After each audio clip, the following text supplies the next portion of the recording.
अवल हमद खुदा दा विरद कीजे, इश्क कीता सू जग दा मूल मियाँ। पहला आप ही रब ने इश्क कीता, ते मशूक है नबी रसूल मियाँ। ये मंगलाचरण लिखण वाले वारिस शाह, हीर लिखण वाले वारिस शाह। अज असी सारे उन्होंने याद करने वास्ते, उन्हों दी 300 साल उन्होंने हो गए ने। उन्हों दी जन्म शताब्दी जिहड़ी तीजी है, उस शताब्दी दे नूं मनाउण वास्ते असी इकट्ठे होए हैं। अज साडे कोल कई रंग ने वारिस दी हीर दे। साडे कोल जे असी वारिस जिहड़ा पंजाबी दा एडा वड्डा कवि आ कि 300 साल दे विच भी उन्हां दी जिहड़ी उन्हां दा नाम जिहड़ा आ होर वड्डा होया। ते एडे वड्डे कवि दे बारे गल करन वास्ते साडे कोल जिहड़े विद्वान आए ने, वो भी कोई सधारण नहीं आ। वो इंज कह लो कि जे असीं उन्हां नूं थोड़ा शब्दां दे चंगे शब्दां दे विच कहना होवे ते असीं कह सकदे कि अज साडे कोल ज्ञान दे देवते इत्थे विराजमान ने, जिन्हां ने इस वारिस दी हीर ते प्रेम दे बारे, इश्क दे बारे तुहानूं उहदियां बरीक रमज़ां दे नाल जाण पछाण तुहाडी करवाउणी आ, तुहानूं महसूस कराउणा। ते उहदे वास्ते साडे अज दे जिहड़े मेहमान ने साडे कोल पहुँच चुके ने, असीं उन्हां सब दा स्वागत करदे हां। मैं दसना चाहांगा कि साडे कोल जिहड़े साडे अज दे मुख मेहमान ने इस सैशन दे, वो सरदार गुरविंदर सिंह धमीजा, डिप्टी चेयरमैन हरियाणा पंजाबी साहित्य अकादमी दे। उन्हां दे सहयोग दे नाल ये सारा समागम जिहड़ा वो रचाया जा रहा। साडे कोल जिहड़े विद्वान तुहाडे जाने पछाणे, तुहाडे बहुत ही प्यारे डॉक्टर सुमेल सिद्धू जी, जिहड़े खालसा कॉलेज अक्सर आउंदे जांदे रहिंदे ने। ये अकादमिक फैलो ने school of languages doctor BR Ambedkar university Delhi, उत्थों आए ने। इन्हां दा अज दा कुंजीवत भाषण इन्हां ने देना है। साडे प्रिंसीपल साहब बैठे ने आत्म रंधावा जी। इस तो बाद दूसरा सैशन जिहड़ा होना, उस सैशन दे विच साडे सैशन की प्रधानगी करनगे डॉक्टर हरभाई सिंह भाटिया जी, साबका प्रोफैसर गुरु नानक देव यूनिवर्सिटी। ते साडे कोल डॉक्टर गुरमुख सिंह जी, प्रोफैसर पंजाबी यूनिवर्सिटी पटियाला तो आए ने। उन्होंने ने अपना पेपर अगले सैशन दे विच पेश करना। तो एक साडे कोल डॉक्टर जरनैल सिंह जमुना नगर हरियाणा तो आए ने, उन्हों का एक पेपर अगले सैशन विच होएगा। तो असीं अज दा प्रोग्राम जिहड़ा विधिवत तरीके दे नाल शुरू करने वास्ते सब तो पहलों मैं डॉक्टर आत्म रंधावा जी नूं, प्रिंसीपल साहब नूं बेनती करांगा कि साडे अज दे जिहड़े मेहमान ने, अज दे साडे बुलारे ने, उन्हां नूं फुल्लां दे बुके दे के उन्हां दा स्वागत करन।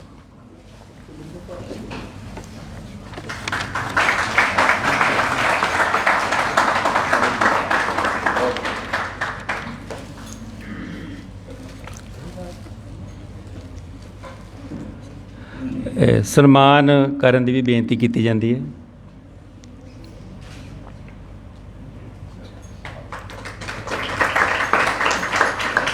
फुल्लां दे नाल स्वागत ते सन्मान नाल आरंभ करन तो बाद हुण मैं डॉक्टर आत्म रंधावा जी नूं बेनती करदा कि वो डायस ते आउण ते आके आए हुए मेहमानां नूं जी आयां कहण ते नाल ही सैमीनार दी रूपरेखा बारे जाण पछाण करवाउण। डॉक्टर आत्म रंधावा जी।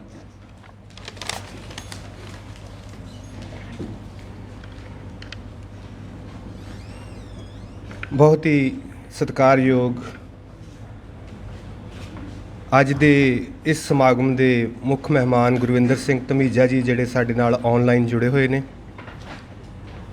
इस उद्घाटनी समारोह विच कुंजीवत भाषण देण आए ਅੰਬੇਦਕਰ ਯੂਨੀਵਰਸਿਟੀ ਦਿੱਲੀ ਤੋਂ ਡਾਕਟਰ ਸੁਮੇਲ ਸਿੰਘ ਸਿੱਧੂ ਜੀ, ਇਤਿਹਾਸਕ ਖਾਲਸਾ ਕਾਲਜ ਦੇ ਪ੍ਰਿੰਸੀਪਲ ਡਾਕਟਰ ਮਹਿਲ ਸਿੰਘ ਜੀ, ਡਾਕਟਰ ਪਰਮਿੰਦਰ ਸਿੰਘ ਜੀ,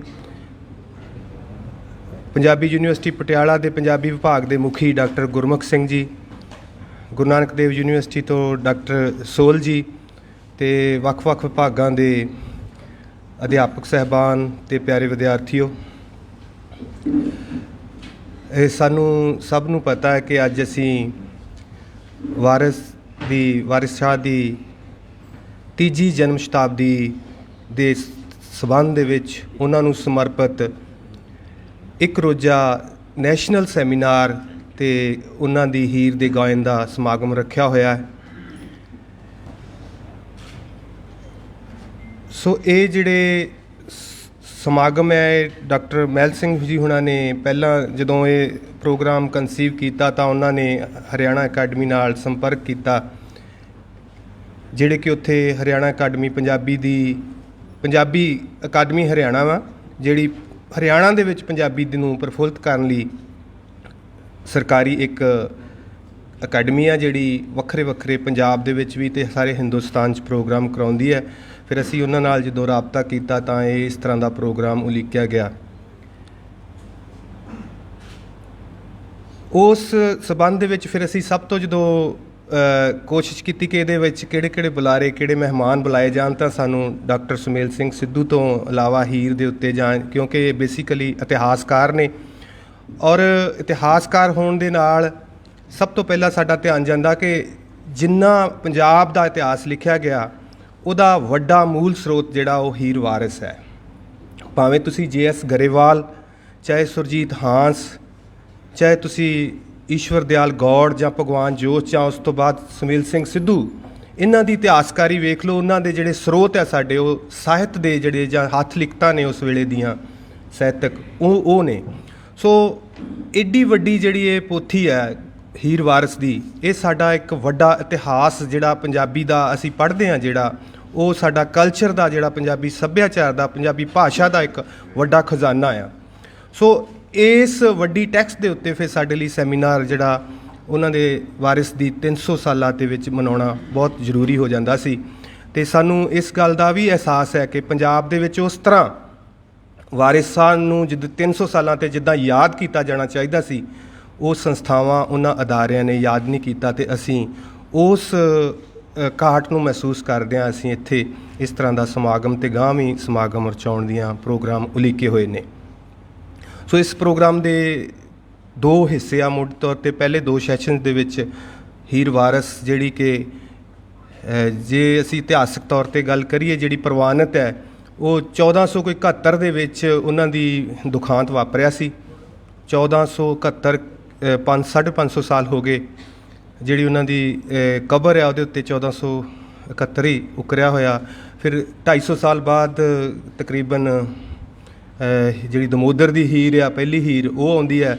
ਫਿਰ ਉਸ ਤੋਂ ਬਾਅਦ ਵਾਰਿਸ ਦੀ ਹੀਰ ਜਿਹੜੀ ਆ ਉਹ 1766 ਦੇ ਵਿੱਚ ਮਲਕਾ ਹਾਂਸ ਦੇ ਵਿੱਚ ਇਹ ਆਉਂਦੀ ਆ। ਸੋ ਇਹ ਇੱਕ ਬਹੁਤ ਲੰਬੇ ਸਮੇਂ ਨੂੰ ਕਹਿ ਲਓ ਕਥਾ ਨੇ ਕਵਰ ਕੀਤਾ ਹੋਇਆ। ਅਤੇ ਉਸ ਕਥਾ ਦਾ ਸਾਡੀ ਜਿਹੜੀ ਬੌਧਿਕ ਪਰੰਪਰਾ ਵਾ ਪੰਜਾਬੀਆਂ ਦੀ, ਉਹਦੀ ਕਹਿ ਲਓ ਜਿੱਦਾਂ ਇੱਕ ਬੁਨਿਆਦ ਜਿਹੜੀ ਸਿਰਜੀ ਗਈ, ਉਸ ਬੁਨਿਆਦ ਦੇ ਵਿੱਚ ਜੇ ਕੁਝ ਮਜ਼ਬੂਤ ਨੀਂਹ ਪੱਥਰ ਨੇ, ਇੱਟਾਂ ਨੇ, ਤਾਂ ਉਹ ਹੀਰ ਵਾਰਿਸ ਦੀਆਂ ਅੰਤਰਦ੍ਰਿਸ਼ਟੀਆਂ ਆ, ਜਿਹੜੀਆਂ ਅਜੇ ਤੱਕ ਵੀ ਸਾਡੇ ਲਿਟਰੇਚਰ ਦੇ ਵਿੱਚ ਜਾਂ ਪੰਜਾਬੀ ਬੰਦੇ ਦੇ ਜਿਹੜੇ ਸੁਭਾਅ ਆ ਉਸ ਦੇ ਵਿੱਚ ਉਹ ਸੰਚਾਰ ਕਰਦੀਆਂ ਰਹਿੰਦੀਆਂ। ਇਸੇ ਕਰਕੇ ਇਸ ਟੈਕਸਟ ਦਾ ਜਿਹੜਾ ਰੈਫਰੈਂਸ ਆ, ਜਾਂ ਹੀਰ ਦਾ ਜਿਹੜਾ ਬਿੰਬ ਹੈ, ਜਿਹੜਾ ਨਾਬਰੀ ਦਾ ਬਿੰਬ ਹੈ, ਉਹਨੂੰ ਸ਼ਾਹ ਹੁਸੈਨ ਉਸ ਤੋਂ ਬਾਅਦ ਲੈ ਰਹੇ ਨੇ। ਵੀ ਜਿੱਦਾਂ ਉਹ ਖੇੜਿਆਂ ਦੀ ਗੱਲ ਨਾ ਮੈਨੂੰ ਆਖ ਜਦੋਂ ਕਹਿੰਦੇ ਨੇ, ਜਾਂ ਉਸ ਤੋਂ ਬਾਅਦ ਗੁਰੂ ਗੋਬਿੰਦ ਸਿੰਘ ਜਦੋਂ ਪੱਠ ਖੇੜਿਆਂ ਦਾ ਰਹਿਣਾ ਕਹਿੰਦੇ ਨੇ, ਯਾਰੜੇ ਦਾ ਸਾਨੂੰ ਸਥਰ ਚੰਗਾ, ਪੱਠ ਖੇੜਿਆਂ ਦਾ ਰਹਿਣਾ। ਜਿਹੜੀ ਅਧੀਨਗੀ ਆ ਉਹ ਪੱਠ ਖੇੜਿਆਂ ਦਾ ਰਹਿਣਾ, ਅਤੇ ਜਿਹੜੀ ਨਾਬਰੀ ਨਾਲ, ਆਜ਼ਾਦੀ ਨਾਲ ਮੰਨਣਾ, ਉਹ ਜਿਹੜਾ ਉਹ ਸਾਡੇ ਪੰਜਾਬੀਆਂ ਦਾ ਸੁਭਾਅ ਆ। ਸੋ ਉਸ ਨੂੰ ਅੱਗੇ ਭਾਵੇਂ ਤੁਸੀਂ ਪ੍ਰੋਫੈਸਰ ਪੂਰਨ ਸਿੰਘ ਤੱਕ ਆ ਜਾਓ, ਅੱਗੇ ਉਹ ਆ ਭੈਣ ਹੀਰੇ ਆ ਵੀਰ ਰਾਂਝਿਆ ਤੁਸਾਂ ਬਿਨ ਅਸੀਂ ਸਖਣੇ। ਸੋ ਇਸ ਚੀਜ਼ ਨਾਲ ਉਹ ਕਨਵੇ ਕਰ ਰਹੇ, ਆਪਣੀ ਗੱਲ ਸੰਚਾਰ ਕਰ ਰਹੇ ਆ। ਚਾਹੇ ਗਦਰੀਆਂ ਨੂੰ ਲੈ ਲਓ, ਜਦੋਂ ਕ੍ਰਾਂਤੀ ਦੀ ਗੱਲ ਕਰਦੇ ਆ ਤਾਂ ਉਹ ਹੀਰ ਨੂੰ ਵਿਆਹੁਣ ਦੀ, ਆਜ਼ਾਦੀ ਨੂੰ ਲੈਣ ਦੀ ਗੱਲ ਕਰਦੇ ਪਏ ਆ। ਜਾਂ ਇਸ਼ਕ ਦੇ ਵਿੱਚ ਜਿੱਦਾਂ ਸਿਰ ਦਿੱਤਿਆਂ ਬਾਜ ਨਾ ਇਸ਼ਕ ਪੱਕੇ, ਉਸ ਤਰ੍ਹਾਂ ਦੀ ਮੁਹੱਬਤ, ਉਸ ਤਰ੍ਹਾਂ ਦਾ ਸੰਘਰਸ਼, ਉਹਨੂੰ ਦੋਵਾਂ ਚੀਜ਼ਾਂ ਨੂੰ ਜੋੜ ਕੇ ਗੱਲ ਕਰਦੇ ਆ। ਸ਼ਾਇਦ ਸੁਮੇਲ ਉਹਦੇ ਬਾਰੇ ਡਿਟੇਲ ਨਾਲ ਗੱਲ ਕਰਨਗੇ। ਕਿਸ ਤਰੀਕੇ ਨਾਲ ਪੰਜਾਬੀ ਦੀ ਜਿਹੜੀ ਬੌਧਿਕਤਾ ਦੀ ਬੁਨਿਆਦ ਆ ਉਹ ਹੀਰ ਦੇ ਟੈਕਸਟ ਦੇ ਵਿੱਚੋਂ ਉਭਰੀ ਹੋਈ ਆ ਜਾਂ ਹੀਰ ਵਰਗੀਆਂ ਹੋਰ ਟੈਕਸਟ।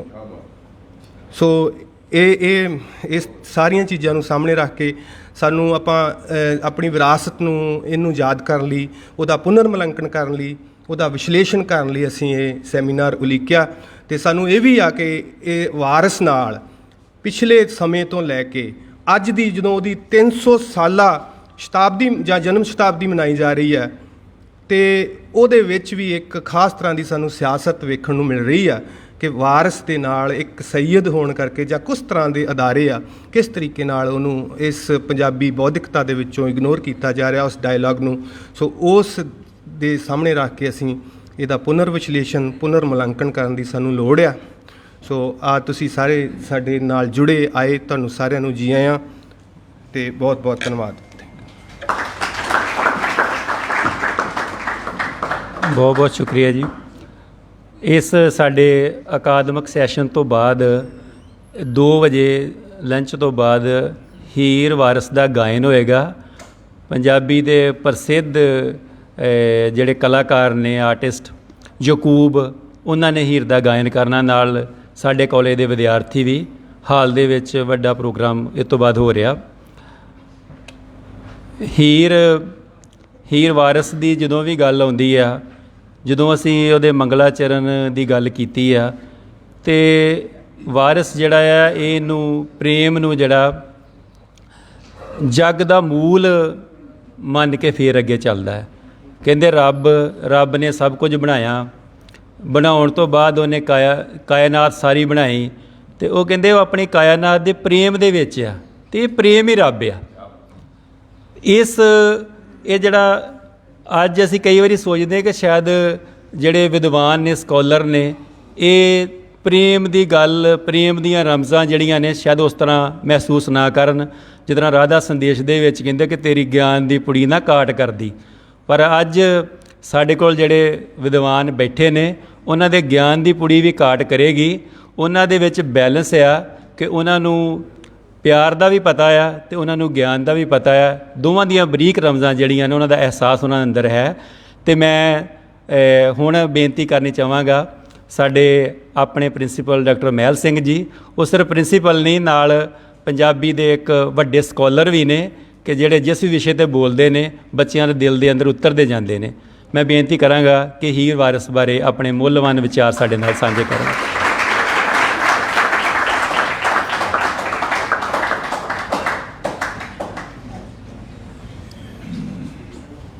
ਹਰਿਆਣਾ ਪੰਜਾਬੀ ਸਾਹਿਤ ਅਕਾਦਮੀ ਦੇ ਸਹਿਯੋਗ ਨਾਲ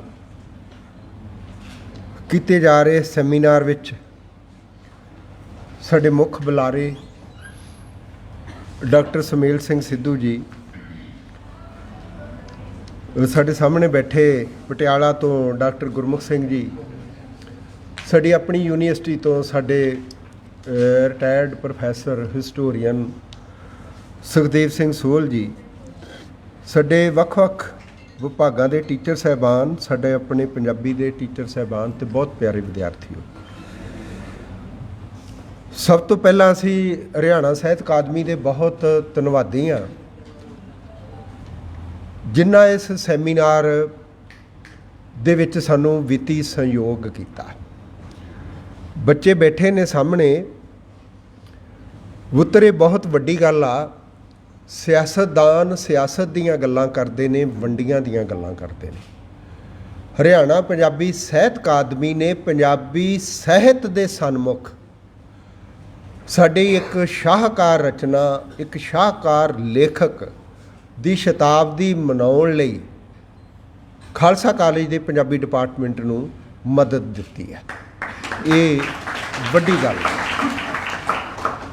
ਦੂਸਰੀ ਵੱਡੀ ਗੱਲ ਇਹ ਆ ਵੀ ਵਾਰਸ ਸਾਡੇ ਲਹਿੰਦੇ ਪੰਜਾਬ ਦਾ ਵਾਸੀ ਆ। ਇਹ ਘਟਨਾ ਸਾਰੀ ਉੱਥੇ ਵਾਪਰੀ ਆ ਅਤੇ ਅੱਜ ਅਸੀਂ ਵਾਰਸ ਦੀ ਜਨਮ ਸ਼ਤਾਬਦੀ ਨੂੰ ਸਮਰਪਿਤ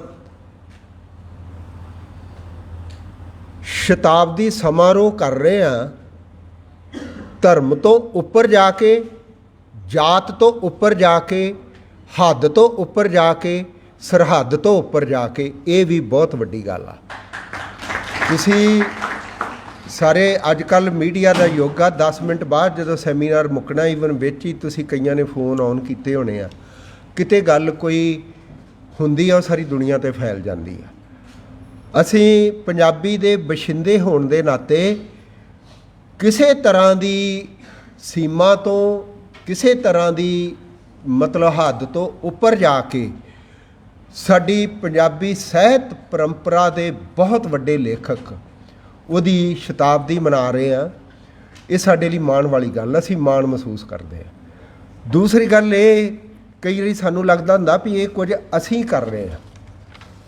ਜੋ ਸੁਣਨਾ ਚਾਹੁੰਦਾ, ਸਾਡੇ ਪੰਜਾਬੀ ਦੇ ਅਦੀਬ, ਲੋਚਕ, ਇਤਿਹਾਸਕਾਰ ਵੀ ਪਾਕਿਸਤਾਨ ਜਾਂਦੇ ਰਹਿੰਦੇ ਆ, ਸਾਡੇ ਨਾਲੋਂ ਪੰਜਾਬੀ ਸੰਬੰਧੀ ਜ਼ਿਆਦਾ ਕੰਮ ਕਰ ਰਹੇ ਆ। ਯੂਨੀਵਰਸਿਟੀ ਲੈਵਲ 'ਤੇ ਉਹਨਾਂ ਰਿਸਰਚ PhD ਡਿਗਰੀ ਤੱਕ ਦੀ ਪੰਜਾਬੀ ਨੂੰ ਮਾਨਤਾ ਦਿਵਾ ਲਈ ਆ, ਗੁਰਮੁਖੀ ਨੂੰ ਮਾਨਤਾ ਦਿਵਾ ਲਈ ਆ ਵੀ ਬੀਇੰਗ ਏ ਪੰਜਾਬੀ, ਉਹ ਵੀ ਪੰਜਾਬੀ ਨੂੰ ਓਨਾ ਹੀ ਪਿਆਰ ਕਰਦੇ ਨੇ, ਸ਼ਾਇਦ ਸਾਡੇ ਨਾਲੋਂ ਵੱਧ ਪਿਆਰ ਕਰਦੇ ਆ। ਅਤੇ ਇਸ ਕਰਕੇ ਸਾਡਾ ਦੋਨਾਂ ਪੰਜਾਬਾਂ ਦਾ ਇਸ ਤਰ੍ਹਾਂ ਦੀ ਰਵਾਇਤ ਨੂੰ ਜਿੰਦਾ ਰੱਖਣਾ, ਅੱਗੇ ਤੋਰਨਾ, ਇਹ ਦੋਵਾਂ ਪੰਜਾਬਾਂ ਲਈ ਇੱਕ ਵੱਡੀ ਸਾਂਝ ਦੀ ਗੱਲ ਆ, ਪਿਆਰ ਦੀ ਗੱਲ ਆ, ਮੁਹੱਬਤ ਦੀ ਗੱਲ ਆ। ਜਿੱਥੋਂ ਤੱਕ ਮੈਂ ਆਮ ਪਾਠਕ ਜਾਂ ਸਾਹਿਤ ਦਾ, ਵੈਸੇ ਮੇਰਾ ਵਿਸ਼ਾ ਨਾਵਲ ਆ, ਹੀਰ ਵਾਰਸ ਐਸੀ ਰਚਨਾ ਆ ਜੋ ਪੜ੍ਹਿਆਂ ਲਿਖਿਆਂ 'ਚ ਨਹੀਂ, ਅਨਪੜ੍ਹਾਂ 'ਚ ਜ਼ਿਆਦਾ ਮਕਬੂਲ ਆ। ਜਿਹੜੇ ਹਾਲੀ ਹਲ ਵਾਹੁੰਦੇ ਵੀ ਹੀਰ ਦੇ ਟੱਪੇ ਬੋਲਦੇ ਆ, ਵਾਢੀਆਂ ਕਰਦੇ ਪਾਲੀ ਮੱਝਾਂ ਚਾਰਦੇ ਵੀ ਹੀਰ ਦੇ ਟੱਪੇ ਬੋਲਦੇ ਆ। ਇਹ ਐਸੀ ਇੱਕੋ ਇੱਕ ਪੰਜਾਬੀ ਦੀ ਰਚਨਾ ਆ ਜਿਹੜੀ ਸਾਡੀ, ਜਿਹਨੂੰ ਲੋਕ ਮਾਨਤਾ ਪ੍ਰਾਪਤ ਆ। ਲੋਕ ਮਾਨਤਾ ਮਤਲਬ ਜਿਹਦੇ 'ਚ ਕੋਈ ਡਿਗਰੀਆਂ ਦੀ, ਕੋਈ ਜਾਤ ਦੀ, ਕੋਈ ਪੜ੍ਹੇ ਲਿਖੇ ਨਾ ਪੜ੍ਹੇ ਲਿਖੇ ਹੋਣ ਦੀ ਕੋਈ ਗੱਲ ਨਹੀਂ ਹੁੰਦੀ। ਇਹ ਸਥਾਂ 'ਚ ਪੜ੍ਹੀ ਜਾਂਦੀ ਸੀ, ਸਥਾਂ 'ਚ ਸੁਣਾਈ ਜਾਂਦੀ ਸੀ। ਇਹ ਇੱਕੋ ਇੱਕ ਐਸੀ ਮਹਾਨ ਰਚਨਾ।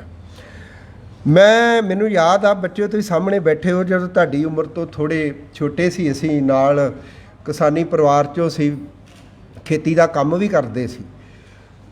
ਉੱਥੇ ਟੋਟ ਕੇ ਜਦੋਂ ਸਾਡੇ ਚਾਚੇ ਤਾਏ ਜਾਂ ਸਾਰੇ ਉਦੋਂ ਸਾਂਝਾਂ ਦਾ, ਤੁਹਾਨੂੰ ਅੱਜ ਤੇ ਕੰਬਾਈਨਾਂ ਆ ਗਈਆਂ, ਉਦੋਂ ਹੁੰਦਾ ਸੀ ਕਣਕ ਮੰਗਾਂ ਪਾ ਕੇ ਵੱਢੀਆਂ ਜਾਂਦੀਆਂ ਸੀ। ਪੂਰਾ ਮਹੱਲਾ ਇੱਕ ਦੀ ਵੱਢ ਲਿਆ, ਦੂਜੀ ਦੀ ਵੱਢ ਲਈ। ਉੱਥੇ ਜਦੋਂ ਗੱਲਬਾਤ ਕਈ ਵਾਰੀ ਹੋਣੀ ਤੇ ਜਿਹੜੀ ਗੱਲ ਦਾ ਜਵਾਬ ਨਾ ਨਿਕਲਣਾ, ਤੇ ਦੂਜੇ ਨੇ ਕਹਿਣਾ ਇੱਥੇ ਹੁਣ ਵਾਰਿਸ ਸ਼ਾਹ ਫਿਰ ਕੀ ਲਿਖੇ। ਮਤਲਬ ਵਾਰਸ ਦੀ ਹੀਰ 'ਚ ਹਰ ਗੱਲ ਦਾ ਜਵਾਬ ਆ, ਤੇ ਜਿਹਦਾ ਵਾਰਸ ਦੀ ਹੀਰ 'ਚ ਜਵਾਬ ਨਹੀਂ, ਉਹਦਾ ਕੋਈ ਜਵਾਬ ਹੀ ਨਹੀਂਗਾ। ਮਤਲਬ ਵੇਦ ਵਿਆਸ ਜਦੋਂ ਮਹਾਭਾਰਤ ਲਿਖਦਾ, ਉਹ ਭੂਮਿਕਾ 'ਚ ਲਿਖਦਾ ਵੀ ਜੋ ਮੈਂ ਮਹਾਭਾਰਤ 'ਚ ਲਿਖ ਰਿਹਾ ਆ, ਇਹ ਤੁਹਾਨੂੰ ਟੋਟਿਆਂ ਦੇ ਰੂਪ 'ਚ ਹੋਰ ਵੀ ਕਿਤੇ ਲਿਖੀ ਮਿਲ ਸਕਦੀ ਆ, ਪਰ ਜੋ ਮੈਂ ਇਹਦੇ 'ਚ ਨਹੀਂ ਲਿਖ ਸਕਿਆ ਉਹ ਕਿਤੇ ਵੀ ਲਿਖਿਆ ਨਹੀਂ ਮਿਲੇਗਾ। ਇਹੋ ਗੱਲ ਹੀਰ ਦੀ ਆ, ਹੀਰ ਵਾਰਸ ਦੀ ਆ। ਹੀਰ ਵਾਰਸ ਦੇ ਵਿੱਚੋਂ ਇੱਕ ਟੈਕਸ ਦੇ ਵਿੱਚੋਂ ਕਈ ਕਿਤਾਬਾਂ, ਕਈ ਟੈਕਸ ਬਣਾਈਆਂ ਜਾ ਸਕਦੀਆਂ ਨੇ। ਸਾਨੂੰ ਜਦੋਂ ਟੀਚਰ ਪੜ੍ਹਾਉਂਦੇ ਸੀ, ਪਤਾ ਨਹੀਂ ਨਵਾਂ ਸੀ, ਯੂਨੀਵਰਸਿਟੀਆਂ ਬਣੀਆਂ, ਥੋੜ੍ਹਾ ਜਿਹਾ ਹੋਰ ਲਹਿਜੇ 'ਚ ਪੜ੍ਹਾਇਆ ਜਾਂਦਾ ਸੀ। ਅੱਜ ਅਸੀਂ ਆਪਦੇ ਤਜਰਬੇ ਨਾਲ ਹੋਰ ਤਰ੍ਹਾਂ ਵੀ ਗੱਲ ਕਰਦੇ ਹਾਂ। ਅੱਜ ਕਈ ਵਾਰੀ ਅਸੀਂ ਕਿਸੇ ਰਚਨਾ ਨੂੰ, ਉਹਦੀ ਸਾਹਿਤਕਤਾ ਕੇਵਲ ਪਰਿਭਾਸ਼ਕ ਗੁਣਾਂ ਤੱਕ ਵੇਖਦੇ ਹਾਂ, ਤੇ ਅੱਜ ਸਮਾਂ ਪਾ ਕੇ ਇੰਨੇ 100 ਸਾਲਾਂ ਬਾਅਦ ਜਦੋਂ ਅਸੀਂ ਹੀਰ ਵੇਖਦੇ ਹਾਂ, ਤੇ ਇਹ ਲੱਗਦਾ ਵੀ ਕਿਸੇ ਰਚਨਾ 'ਚ ਕੁਝ ਵੀ ਫਾਲਤੂ ਨਹੀਂ ਹੁੰਦਾ। ਅੱਜ ਅਸੀਂ ਕਹਿ ਦਿੰਦੇ ਹਾਂ ਵੀ ਆਹ ਲੇਖਕ ਦੀ ਰਚਨਾ 'ਚ ਕੁਝ ਫਾਲਤੂ ਆ। ਉਹ ਸਾਨੂੰ ਹੁਣ ਲੱਗਦਾ ਜਦੋਂ ਵਾਰਸ ਹੀਰ ਦੇ ਮੁੱਖ ਥੀਮ ਬਰਤਾਂਤ ਹੀਰ ਰਾਂਝੇ ਦੀ ਕਹਾਣੀ ਤੋਂ ਸੱਜੇ ਖੱਬੇ ਜਾਂਦਾ, ਤੇ ਕਈ ਵਾਰੀ ਲੱਗਦਾ ਹੈ ਵਾਧੂ ਆ। ਅੱਜ ਉਹ ਸਾਡੇ ਇਤਿਹਾਸ ਦਾ ਅੰਗ ਹੋ ਗਿਆ, ਅੱਜ ਉਹ ਸਾਡੀ ਸੋਸ਼ੀਓਲੋਜੀ ਦੀ ਅੰਗ ਹੋ ਗਿਆ, ਅੱਜ ਉਹ ਸਾਡੇ ਫਿਲਾਸਫੀ ਦਾ ਅੰਗ ਹੋ ਗਿਆ। ਇੰਨੀਆਂ ਗੱਲਾਂ ਫਿਲਾਸਫੀਕਲ ਨੇ ਉਹਦੇ 'ਚ, ਇੰਨੀਆਂ ਗੱਲਾਂ ਕਲਚਰਲ ਸਾਡੇ ਮਤਲਬ ਸੰਵਾਦੀਆਂ ਨੇ ਉਹਦੇ ਚੋਂ ਹਿਸਟਰੀ, ਈਵਨ ਉਸ ਵੇਲੇ ਦੀ ਸਿਆਸਤ, ਉਸ ਵੇਲੇ ਦੇ ਧਰਮ, ਉਸ ਵੇਲੇ ਦੀ ਵਿਵਸਥਾ। ਡਾਕਟਰ ਪਰਮਿੰਦਰ ਵੀ ਪਹਿਲਾਂ ਕਹਿ ਗਏ ਵੀ ਉਹ ਬਹੁਤ ਕੁਝ ਜਿਹੜੀ ਸਾਡੀ ਪ੍ਰਤਿਭਾ ਆ, ਬੌਧਿਕ ਪ੍ਰਤਿਭਾ ਆ, ਅਸੀਂ ਉੱਤਰ ਬੌਧਿਕ ਪ੍ਰਤਿਭਾ ਨੂੰ ਕੀ ਮੰਨਦੇ ਆ? ਅਸੀਂ ਇਹ ਮੰਨਦੇ ਹਾਂ ਜਿਹੜੀ ਪ੍ਰਤਿਭਾ ਕਿਸੇ ਚੱਲਦੀ ਰਵਾਇਤ ਨੂੰ ਚੈਲੰਜ ਕਰਦੀ ਆ, ਉਹੀ ਬੌਧਿਕ ਪ੍ਰਤਿਭਾ ਹੁੰਦੀ ਆ। ਕੁਝ ਨਵਾਂ ਉਸ ਲੀਕ ਦੇ ਬਰਾਬਰ ਕੁਝ ਨਵੀਂ ਲੀਕ ਮੇਟਦੀ ਆ, ਨਵੀਂ ਲੀਕ ਬਣਾਉਂਦੀ ਆ, ਪੁਰਾਣੀ ਨੂੰ ਮੇਟਦੀ ਆ। ਰਾਂਝਾ ਮਸੀਤ 'ਚ ਜਾਂਦਾ, ਉਹਦੇ ਨਾਲ ਜਿਹੜਾ ਮਸੀਤ ਵਾਲਾ ਉਹਨੂੰ ਵੜਨ ਨਹੀਂ ਦਿੰਦਾ, ਤੂੰ ਕਿੱਥੋਂ ਰੁਲਦਿਆ ਖੁੱਲਦਿਆ, ਉਹ ਸਭ ਤੋਂ ਪਹਿਲਾਂ ਉਹਦੀ ਰਵਾਇਤ ਨੂੰ ਚੈਲੰਜ ਕਰਦਾ। ਉਹ ਭਰਾਵਾਂ ਦੇ ਘਰੋਂ ਨਿਕਲਦਾ, ਉਸ ਮਤਲਬ ਕਿਸਾਨੀ ਪਰਿਵਾਰ ਦੀ ਜਾਇਦਾਦੀ ਪ੍ਰਬੰਧ ਦੇ ਵਿੱਚ ਕਿਵੇਂ ਮੇਰੀ ਉਹਦੇ ਵਿੱਚੋਂ ਬਾਹਰ ਨਿਕਲ ਕੇ ਚੈਲੰਜ ਕਰਕੇ ਉਹ ਘਰੋਂ ਨਿਕਲਦਾ। ਹੀਰ ਕਾਜੀ ਨੂੰ ਚੈਲੰਜ ਕਰਦੀ ਆ, ਉਹਦੀ ਵਿਆਹ ਵਿਵਸਥਾ ਨੂੰ ਜੋ ਕਰਦੇ ਆ ਵੀ ਤੁਸੀਂ ਫੜ ਤੜ ਕੇ ਕਿਵੇਂ ਇਹ ਨਿਕਾਹ ਕਰਾਉਂਦੇ ਹੋ, ਕਿਸੇ ਦੇ ਮਨ ਦਾ ਨਿਕਾਹ ਵੀ ਹੈਗਾ ਇਹਦੇ 'ਚ। ਔਰ ਤੁਸੀਂ ਬੱਚਿਓ, ਤੁਹਾਨੂੰ ਇਹ ਦਿਲਚਸਪ ਗੱਲ ਲੱਗੇਗੀ, ਆਪਾਂ ਹੀਰ ਰਾਂਝਾ ਹੀ ਕਿਉਂ ਕਹਿੰਦੇ ਆ? ਰਾਂਝਾ ਹੀਰ ਕਿਉਂ ਨਹੀਂ ਕਹਿੰਦੇ? ਅਸੀਂ ਸੋਹਣੀ ਮਹੀਵਾਲ ਇਹ ਕਿੱਸੇ ਦਾ ਨਾਂ ਕਿਉਂ ਆ? ਮਹੀਵਾਲ ਸੋਹਣੀ ਕਿਉਂ ਨਹੀਂ ਗਾ? ਸੱਸੀ ਪੁੰਨੂ ਹੀ ਕਿਉਂ ਨਾ ਆ? ਪੁੰਨੂ ਸੱਸੀ ਕਿਉਂ ਨਹੀਂ ਗਾ? ਬੜੀ ਛੋਟੀ ਜੀ ਗੱਲ ਆ ਤੇ ਬੜੀ ਡੂੰਘੀ ਗੱਲ ਆ, ਕਿਉਂਕਿ ਔਰਤ ਨੇ ਸੰਘਰਸ਼ ਕੀਤਾ, ਔਰਤ ਨੇ ਆਪਦੀ ਪ੍ਰਤਿਭਾ ਦੇ ਮੁਤਾਬਕ ਉਸ ਵਿਵਸਥਾ ਨੂੰ ਚੈਲੰਜ ਕੀਤਾ ਤੇ ਵੰਗਾਰਿਆ। ਕੇਵਲ ਮਿਰਜ਼ਾ ਸਾਹਿਬਾ 'ਚ ਮਿਰਜ਼ੇ ਦਾ ਨਾਂ ਪਹਿਲਾਂ ਆਉਂਦਾ ਕਿਉਂਕਿ ਉਹ ਆਪਦੀ ਮੰਗ ਵਿਆਉਣ ਲਈ ਮਿਰਜ਼ਾ ਸਟਰਗਲ ਕਰਦਾ ਤੇ ਘਰੋਂ ਨਿਕਲਦਾ। ਬਾਕੀ ਬਹੁਤ ਸਾਰੇ ਕਿੱਸਿਆਂ 'ਚ, ਕਿਉਂਕਿ ਉਹ ਜਿਹੜਾ ਸਾਡਾ ਫਿਊਡਲ ਸਿਸਟਮ ਸੀ, ਉਹਦੇ 'ਚ ਔਰਤ ਨੂੰ ਜ਼ਿਆਦਾ ਸਮੱਸਿਆ ਸੀ, ਔਰਤ ਹੀ ਦੱਬੀ ਕੁਚਲੀ ਸੀ। ਤੇ ਔਰਤ ਦੇ ਸੰਘਰਸ਼ ਨੂੰ ਵਾਰਸ ਇਸ ਤਰ੍ਹਾਂ ਪੇਸ਼ ਕਰਦਾ, ਉਹਦੇ 'ਚ ਰੋਜ਼ਾਨਾ ਦਾ ਜੀਵਨ, ਕਾਰ ਵਿਹਾਰ, ਸਾਡਾ ਸਮਾਜਿਕ ਕਿਨਸ਼ਿਪ, ਜੇ ਵਿਆਹ 'ਤੇ ਮੱਝਾਂ ਕਿਸ ਤਰ੍ਹਾਂ ਦੀਆਂ ਦਿੱਤੀਆਂ ਜਾਂਦੀਆਂ। ਮੇਰੇ ਵਰਗਿਆਂ ਨੂੰ, ਅਸੀਂ ਹਾਲਾਂਕਿ ਸਾਰੇ ਕੁਝ ਡੰਗਰ ਮਾਲ ਸਾਂਭਦੇ ਪਰਿਵਾਰਾਂ 'ਚੋਂ ਆਏ ਆ, ਉਨੀਆਂ ਕਿਸਮਾਂ ਦੀ ਸਾਨੂੰ ਨਹੀਂ ਪਤਾ, ਉਨੀਆਂ ਮਠਿਆਈਆਂ ਦੀ ਸਾਨੂੰ ਨਹੀਂ ਪਤਾ ਵੀ ਹੀਰ ਦੇ ਵਿਆਹ 'ਚ ਕਿੰਨੀਆਂ ਪਕਵਾਨ ਪੱਕੇ ਗਏ ਸੀ। ਇੰਨੀ ਡਿਟੇਲ ਦਿੰਦਾ ਜਾਂਦਾ। ਅੱਜ ਉਹ ਡਾਕਟਰ ਆਤਮ ਬੋਲ ਗਿਆ ਵੀ ਬਹੁਤ ਸਾਰੇ ਇਤਿਹਾਸਕਾਰ ਇਹ ਮੰਨਦੇ ਨੇ ਵੀ ਜੋ ਇਤਿਹਾਸ ਵਾਰਸ ਦੀ ਹੀਰ 'ਚ ਪਿਆ ਆ, ਉਹ ਇਤਿਹਾਸ ਦੀਆਂ ਕਿਤਾਬਾਂ 'ਚ ਵੀ ਨਹੀਂ ਗਾ। ਇਤਿਹਾਸਕਾਰ ਉਹਨੂੰ ਆਧਾਰ ਬਣਾ ਕੇ ਚੱਲਦੇ ਆ। ਅਗਲੀ ਗੱਲ, ਜਿਹੜਾ ਸਾਡਾ ਅੱਜ ਦਾ ਅਜੋਕਾ ਸਾਹਿਤ ਆ, ਖਾਸ ਕਰਕੇ ਜਿਹਨੂੰ ਅਸੀਂ ਫਿਕਸ਼ਨ, ਨਾਵਲ, ਕਹਾਣੀ ਮੰਨਦੇ ਆ, ਇਹਦਾ ਸਾਡਾ ਸਾਰਾ ਹੀ ਵਿਰਸਾ, ਇਹਦਾ ਸਾਰਾ ਇਤਿਹਾਸ ਸਾਡੇ ਕਿੱਸਾ ਸਾਹਿਤ ਤੇ ਕੁਝ ਜਨਮ ਸਾਖੀਆਂ ਨਾਲ ਜੁੜਿਆ ਹੋਇਆ। ਨਰੇਸ਼ਨ, ਜਿਹੜੀ ਕਹਾਣੀ ਕਿਵੇਂ ਚੱਲਦੀ ਆ, ਮੁੱਖ ਕਹਾਣੀ ਨਾਲ ਕਿਵੇਂ ਛੋਟੀਆਂ ਕਹਾਣੀਆਂ, ਉਹਦੇ 'ਚ ਸਹਿਤੀ ਮੁਰਾਦ ਦੀ ਵੀ ਗੱਲ ਚੱਲਦੀ ਹੈ। ਮੁੱਖ ਥੀਮ ਦੇ ਨਾਲ ਕਿਵੇਂ ਨਿੱਕੇ ਨਿੱਕੇ ਥੀਮ ਚੱਲਦੇ ਨੇ। ਅੱਜ ਅਸੀਂ ਲਿਟਰੇਚਰ 'ਚ ਦੁਖਾਂਤ ਦੀ ਗੱਲ ਕਰਦੇ ਹਾਂ, ਸੁਖਾਂਤ ਦੀ ਗੱਲ ਕਰਦੇ ਹਾਂ, ਇਹ ਵੀ ਸਾਰਾ ਕੁਝ ਹੀਰ ਵਾਰਸ 'ਚ ਆ।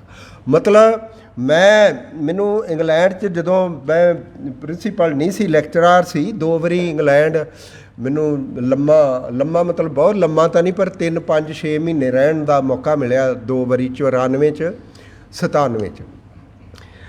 ਲੰਡਨ ਦੇ ਨਾਲ ਇੱਕ ਥੀਮਸ ਦਰਿਆ ਤੇ ਇੱਕ ਅੰਗਰੇਜ਼ ਨੇ, ਗੋਰੇ ਨੇ ਬਹੁਤ ਵੱਡਾ ਇੱਕ ਗਾਰਡਨ ਬਣਾਇਆ, ਬਾਗ ਬਣਾਇਆ। ਉਹਦੇ 'ਚ ਦੁਨੀਆ ਦਾ ਹਰ ਕਿਸਮ ਦਾ ਪੌਦਾ ਲਾਇਆ,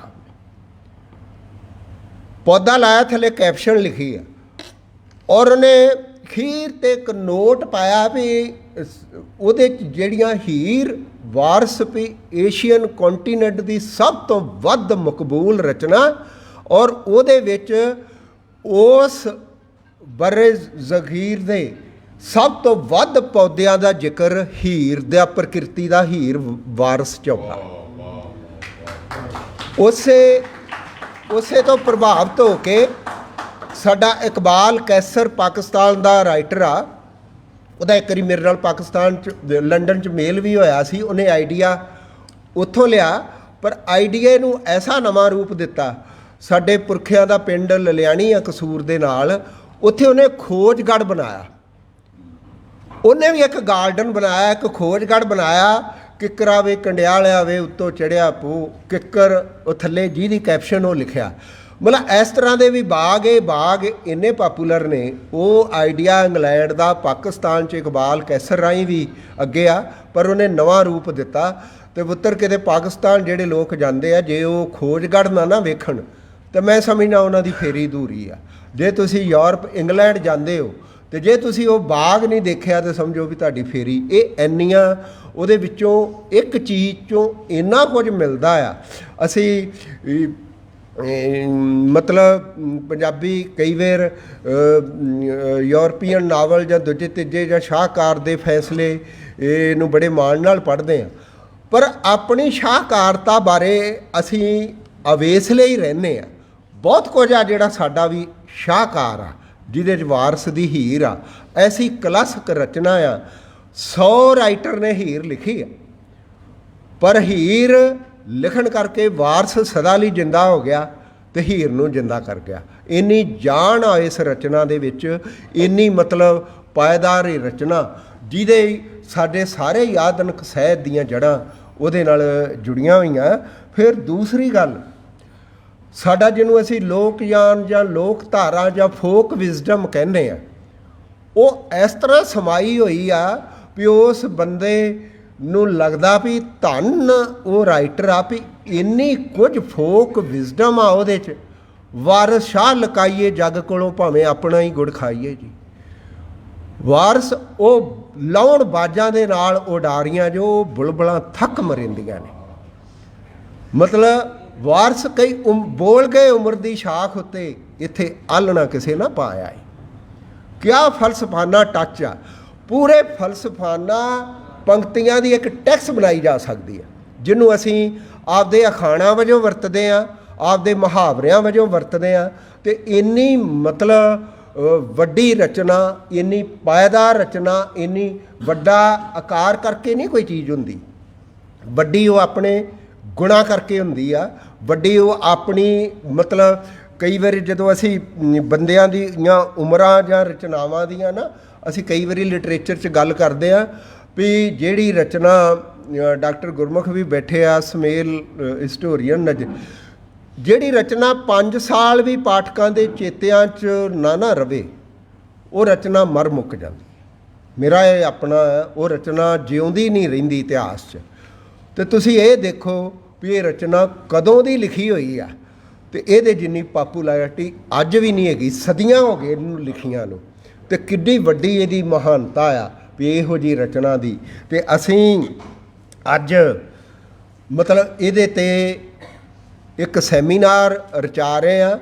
ਸਾਨੂੰ ਬਹੁਤ ਫਖਰ ਮਹਿਸੂਸ ਹੁੰਦਾ ਹੈ ਜਦੋਂ ਡਾਕਟਰ ਸੁਮੇਲ ਸਿੱਧੂ ਸਾਡੇ ਕੋਲ ਆਉਂਦੇ ਆ।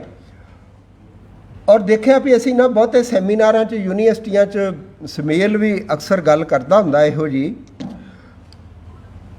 ਅਸੀਂ ਕੀਤੀਆਂ ਗੱਲਾਂ ਨੂੰ ਕਰੀ ਜਾਂਦੇ ਹਾਂ। ਕਈ ਵਾਰੀ ਪੈਸੇ ਪੂਸੇ ਇੱਧਰ ਉੱਧਰੋਂ ਮਿਲ ਜਾਂਦੇ ਆ। ਸੈਮੀਨਾਰ ਨਾ ਦੁਹਰਾਓ ਦਾ ਹੀ ਸ਼ਿਕਾਰ ਹੁੰਦੇ ਆ। ਕਿਤੇ ਓਰੀਜਨੈਲਿਟੀ ਨਹੀਂ ਨਜ਼ਰ ਆਉਂਦੀ, ਮੌਲਿਕਤਾ ਨਹੀਂ ਨਜ਼ਰ ਆਉਂਦੀ। ਕਈ ਵਾਰੀ ਸਾਨੂੰ ਮੂੰਹ ਰੱਖਣੀਆਂ, ਕਈ ਵਾਰੀ ਕਿਤੇ। ਪਰ ਜਿਹੋ ਜਿਹੇ ਅਸੀਂ ਸਮਝਦੇ, ਅਸੀਂ ਵੀ ਕਾਫੀ ਮੂੰਹ ਫਾਟੀਆਂ। ਅਤੇ ਸੁਮੇਲ ਕਿਸੇ ਲੱਗ ਲਬੇੜ ਨਾਲ ਗੱਲ ਨਹੀਂ ਕਰਦਾ, ਨਿਸ਼ੰਗ ਹੋ ਕੇ ਗੱਲ ਕਰਦਾ, ਆਪਦੀ ਵੱਖਰੀ ਗੱਲ ਕਰਦਾ, ਔਰ ਪਤੇ ਦੀ ਗੱਲ ਕਰਦਾ, ਔਰ ਲੌਜਿਕ ਦੀ ਗੱਲ ਕਰਦਾ, ਮੌਲਿਕਤਾ ਦੀ ਗੱਲ ਕਰਦਾ। ਇਹੋ ਜਿਹੇ ਅੱਜ ਕੁੰਜੀਵਤ ਭਾਸ਼ਣ ਸੁਣਨ ਦਾ ਸਾਨੂੰ ਬਹੁਤ ਮਾਣ ਮਹਿਸੂਸ ਹੋਵੇਗਾ। ਜ਼ੋਰਦਾਰ ਤਾਲੀਆਂ ਇੱਕ ਵਾਰੀ ਸੁਮੇਲ ਨੂੰ ਉੱਤਰ ਮਾਰੋ। ਤੁਹਾਨੂੰ ਜਦੋਂ ਸੁਮੇਲ ਬੋਲੇਗਾ। ਦੂਸਰੇ ਸਾਡੇ ਆਪਣੇ ਟੀਚਰ ਵੀ ਨੇ, ਡਾਕਟਰ ਹਰਭਜਨ ਸਿੰਘ ਭਾਟੀਆ ਦੂਜੇ ਸੈਸ਼ਨ 'ਚ ਉਹ ਪਹੁੰਚ ਰਹੇ ਆ, ਫੋਨ ਆਇਆ ਸੀ। ਬੜੇ ਪੁਰਾਣੀ ਸਾਡੀ ਪੀੜ੍ਹੀ 'ਚੋਂ ਬਹੁਤ ਪੜ੍ਹੇ ਲਿਖਣ ਵਾਲੇ, ਲਿਟਰੇਚਰ ਨਾਲ ਜੁੜੇ ਸਾਡੇ ਇੱਕ ਗੁਰੂ ਵੀ ਨੇ, ਅਧਿਆਪਕ ਵੀ ਨੇ। ਡਾਕਟਰ ਗੁਰਮੁਖ ਬੈਠਾ, ਲਗਾਤਾਰ ਨਾਵਲ ਕਹਾਣੀ ਨਾਲ ਜੁੜਿਆ ਹੋਇਆ, ਬੜਾ ਯੰਗ ਪੀੜ੍ਹੀ ਦੇ ਵਿੱਚੋਂ, ਯੂਨੀਵਰਸਿਟੀਆਂ ਦੇ ਵਿੱਚੋਂ। ਮਤਲਬ ਜੇ ਕਹੀਏ ਵੀ ਸਭ ਤੋਂ ਇਸ ਵੇਲੇ ਡਾਕਟਰ ਗੁਰਮੁਖ ਯੰਗ ਪੀੜ੍ਹੀ ਦੇ ਵਿੱਚੋਂ ਯੂਨੀਵਰਸਿਟੀਆਂ ਦੇ ਵਿੱਚੋਂ ਸਭ ਤੋਂ ਮੋਹਰੀ ਆ ਤੇ ਕੋਈ ਅਤ ਕਥਨੀ ਨਹੀਂ ਹੋਏਗੀ। ਬੜਾ ਸਾਡਾ ਮਾਣ ਮਹਿਸੂਸ ਹੁੰਦਾ ਉਹ ਵੀ ਸਾਡੇ 'ਚ ਆਏ ਆ। ਸਾਡੇ ਆਪਣੇ ਭਰਾਵਾਂ ਵਰਗੇ ਨੇ ਇੱਥੇ ਹਿਸਟੋਰੀਅਨ ਸਾਡੇ ਸੋਲ ਸਾਹਿਬ ਵੀ ਆਏ ਆ। ਅਸੀਂ ਬਹੁਤ ਖੁਸ਼ੀ ਮਹਿਸੂਸ ਕਰਦੇ ਆ। ਬਹੁਤ ਕੁਝ ਬੱਚਿਓ ਤੁਹਾਨੂੰ ਬਹੁਤ ਕੁਝ ਐਸਾ ਜਿਵੇਂ ਨਾ ਮੈਂ ਹਾਸੇ ਨਾਲ ਵੀ ਗੱਲ ਕਰਦਾ ਹੁੰਦਾ ਪੁੱਤਰ, ਇਹ ਗੱਲ ਸੈਮੀਨਾਰ ਤੋਂ ਪਹਿਲਾਂ ਜਿਵੇਂ ਬੈਠੇ ਹੋ, ਰਜਨੀਸ਼ ਨੇ ਕਿਤੇ ਕਿਹਾ ਸੀ ਜਦੋਂ ਕਿਤੇ ਸੈਮੀਨਾਰ 'ਚ ਆਉਂਦੇ ਹੋ ਨਾ ਪੱਗ ਤੇ ਜੁੱਤੀ ਬਾਹਰ ਰੱਖ ਕੇ ਆਓ। ਚਾਰਿਆ ਰਜਨੀਸ਼ ਨੇ, ਉਹਦਾ ਮਤਲਬ ਇਹ ਹੁੰਦਾ ਜੁੱਤੀ ਆਪਾਂ ਸਤਿਕਾਰ ਲਈ ਬਾਹਰ ਲਾਉਨੇ। ਪੱਗ ਦਾ ਵੀ ਪ੍ਰੀ ਮਾਈਂਡ ਨਾ ਹੋਵੋ, ਪਹਿਲਾਂ ਹੀ ਨਾ ਬਜੇਦ ਹੋ ਕੇ ਬੈਠੇ ਰਹੋ। ਬਲੈਕ ਬੋਰਡ ਸਾਫ਼ ਹੋਊਗਾ ਤੇ ਨਵੀਂ ਗੱਲ ਲਿਖੀ ਜਾਊਗੀ ਨਾ। ਸਾਫ਼ ਹੋ ਕੇ ਬੈਠੋ, ਪ੍ਰੀ ਮਾਈਂਡ ਹੋ ਕੇ ਨਾ ਬੈਠੋ, ਤੇ ਮੇਰਾ ਨਿਸ਼ਚਿਤ ਦਾਵਾ ਹੈ ਤੁਹਾਨੂੰ ਕੋਈ ਨਾ ਕੋਈ ਨਵੀਂ ਗੱਲ ਸਿੱਖਣ ਨੂੰ ਮਿਲੇਗੀ, ਸਮਝਣ ਨੂੰ ਮਿਲੇਗੀ। ਉਹ ਜੇ ਸੈਮੀਨਾਰ ਕੋਈ ਫਰਕ ਨਾ ਪਾਵੇ, ਜਿਵੇਂ ਮੈਂ ਨਾ ਮੋਗੇ ਦੇ ਹਕੀਮ ਨੇ ਨਾ, ਉਹਨਾਂ ਹਕੀਮਾਂ ਨੇ ਲਿਖਿਆ ਹੁੰਦਾ ਦਵਾਈ ਖਾਣ ਤੋਂ ਪਹਿਲਾਂ ਤੇ ਦਵਾਈ ਖਾਣ ਤੋਂ ਬਾਅਦ। ਦਵਾਈ ਖਾਣ ਤੋਂ ਪਹਿਲਾਂ ਇੱਕ ਸੁੱਕੇ ਜਿਹੇ ਬੱਚੇ ਦੀ ਫੋਟੋ ਲਾਈ ਹੁੰਦੀ, ਤੇ ਦਵਾਈ ਖਾਣ ਤੋਂ ਬਾਅਦ ਫਿਰ ਸਾਡੇ ਡਾਕਟਰ ਹੀਰਾ ਸਿੰਘ ਵਰਗੇ ਦੀ ਲਾਈ ਹੁੰਦੀ ਫੋਟੋ, ਸਿਹਤਮੰਦ। ਠੀਕ ਆ, ਤੁਸੀਂ ਅੱਜ ਦੀ ਇਸ ਦਵਾਈ ਤੋਂ ਬਾਅਦ ਤੁਹਾਨੂੰ ਤੁਹਾਡੇ ਜ਼ਿਹਨੀ ਪੱਧਰ 'ਤੇ ਤੁਹਾਨੂੰ ਜ਼ਰੂਰ ਕੁਝ ਫਰਕ ਮਹਿਸੂਸ ਹੋਏਗਾ। ਆਪਦੀ ਉਸ ਮਹਾਨ ਸਾਹਿਤਕਾਰ ਨੂੰ ਬਾਰੇ ਸੁਣਦਿਆਂ ਆ, ਉਹਦੇ 'ਤੇ ਸਮਝਦਾ ਹੋਇਆ, ਮੈਂ ਆਪਣੇ ਪੂਰੇ ਵਿਦਿਆਰਥੀਆਂ ਵੱਲੋਂ, ਪੂਰੇ ਖਾਲਸਾ ਪਰਿਵਾਰ ਵੱਲੋਂ, ਆਪਦੇ ਇਹਨਾਂ ਸਾਰੇ ਹੀ ਜਿਹੜੇ ਸਾਡੇ ਦਾਨਸ਼ਵਰ ਇੱਥੇ ਪਹੁੰਚੇ ਨੇ ਉਹਨਾਂ ਨੂੰ ਜੀ ਆਇਆਂ ਆਖਦਾ, ਉਹਨਾਂ ਦਾ ਬਹੁਤ ਬਹੁਤ ਧੰਨਵਾਦ ਕਰਦਾ। ਸਮੇਲ ਰਾਤ ਚੱਲ ਨਾ ਸਕਿਆ, ਦੇਖੋ 1-1:30 ਵਜੇ ਦਾ ਦਿੱਲੀੋਂ ਚੱਲਿਆ ਹੋਇਆ ਤੇ ਆਪ ਕਾਰ ਚਲਾ ਕੇ ਆਇਆ ਹੋਏ। ਦੇਖੋ ਕਿੱਡੀ ਵੱਡੀ, ਇਹ ਵੀ ਕਿੰਨੀ ਵੱਡੀ ਮਤਲਬ ਇੱਕ ਲਗਾਵ ਆ ਡਿਪਾਰਟਮੈਂਟ ਨੂੰ ਉੱਥੋਂ।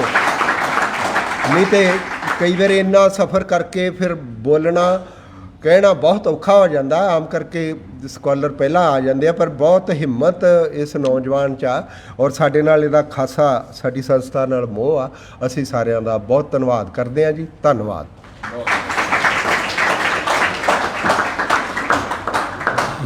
ਇੰਨੇ ਸੋਹਣੇ ਵਿਚਾਰਾਂ ਵਾਸਤੇ ਪ੍ਰਿੰਸੀਪਲ ਸਾਹਿਬ ਦਾ ਬਹੁਤ ਬਹੁਤ ਧੰਨਵਾਦ।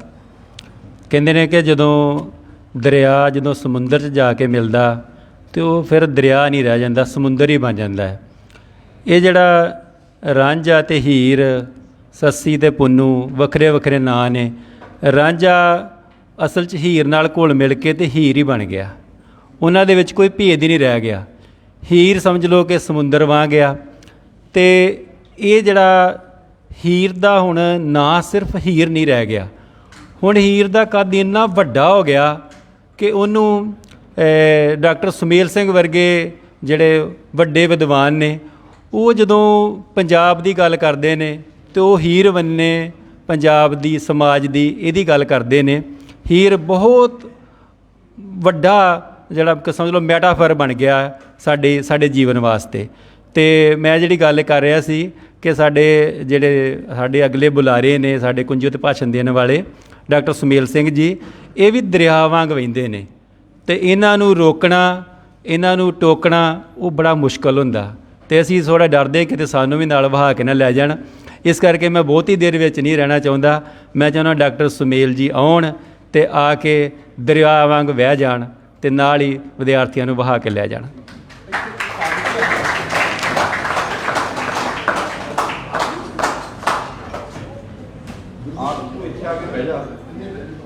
ਤੁਸੀਂ ਇੱਥੇ ਆ ਕੇ ਬਹਿ ਜਾਓ, ਮੈਨੂੰ ਦਿਸਣਾ ਨਹੀਂ ਤੁਸੀਂ ਸਾਹਮਣੇ। ਇਹ ਤੁਸੀਂ ਪੈਦੇ ਨਹੀਂ ਕਹਿੰਦੇ।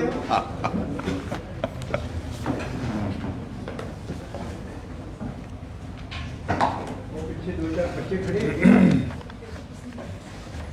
ਉਹ ਉੱਤਰ ਅੱਗੇ ਆ ਜਾਓ, ਜਿਨ੍ਹਾਂ ਨੂੰ ਸੀਟ ਨਹੀਂ ਹੈਗੀ ਇੱਥੇ ਆ ਜਾਓ।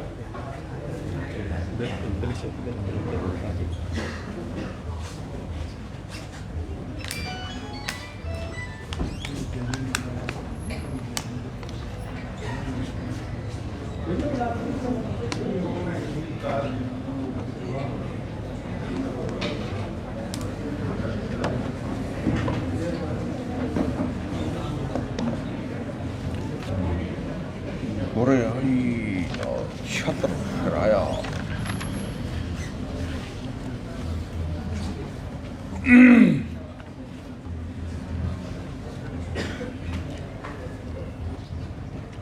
करिए जी फिर बिस्मिल्लाह।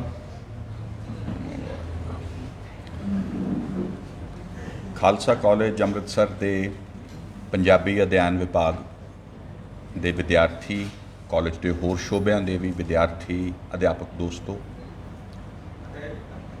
ਵਿਭਾਗ ਦੇ ਮੁਖੀ ਡਾਕਟਰ ਆਤਮ ਸਿੰਘ ਰੰਧਾਵਾ, ਖਾਲਸਾ ਕਾਲਜ ਦੇ ਪ੍ਰਿੰਸੀਪਲ ਪ੍ਰੋਫੈਸਰ ਮਹਿਲ ਸਿੰਘ ਜੀ, ਡਾਕਟਰ ਪਰਮਿੰਦਰ ਸਿੰਘ ਜੀ और मेरे दोस्त डॉक्टर गुरमुख पंजाबी यूनिवर्सिटी तो ते सामने मेरे उस्तादां दे विचों इतिहासकार, आधुनिक पंजाब दे बेहतरीन इतिहासकारां दे विचों प्रोफैसर सुखदेव सिंह सोहल, सारिਆਂ ਨੂੰ ਸਾਂਝਾ ਹੀ ਫਤਿਹ ਹੈ ਤੇ ਤੁਸੀਂ ਇੰਨਾ ਮਾਣ ਬਖਸ਼ਿਆ, ਉਹਦੇ ਲਈ ਤੇ ਸ਼ਬਦ ਨਹੀਂ ਹੈਗੇ। ਬਲਕਿ ਮੈਂ ਅੱਜ ਪਹਿਲੀ ਵਾਰ ਥੋੜ੍ਹਾ ਜਿਹਾ ਆਪਣੇ ਆਪ ਨੂੰ ਊਣਾ ਮਹਿਸੂਸ ਕਰ ਰਿਹਾ। ਨਹੀਂ ਤੇ ਇਹ ਲੱਗਦਾ ਹੁੰਦਾ ਕਿ ਕੋਈ ਗੱਲ ਵਾਰਿਸ ਦੀ ਤੁਰੇਗੀ ਤੇ ਉੱਥੋਂ ਫਿਰ ਉਹ ਆਪਣੇ ਆਪ ਹੀ ਕੋਈ ਰਾਹ ਬਣਾਉਂਦਾ ਜਾਂਦਾ।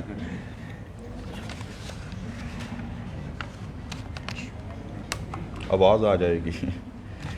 ਸੋ ਉਹਦੇ ਵਿੱਚ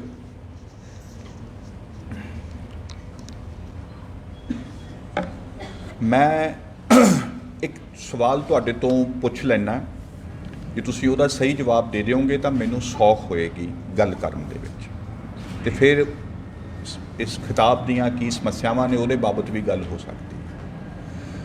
ਤੁਹਾਡੇ ਚੋਂ ਹੀਰ ਰਾਂਝੇ ਬਾਰੇ, ਮੈਂ ਹੀਰ ਵਾਰਿਸ ਨਹੀਂ ਕਹਿ ਰਿਹਾ, ਹੀਰ ਰਾਂਝਾ ਕੌਣ ਸਨ, ਇਹਦੇ ਬਾਬਤ ਤੁਸੀਂ ਜਾਣਦੇ ਹੋ ਸਾਰੇ?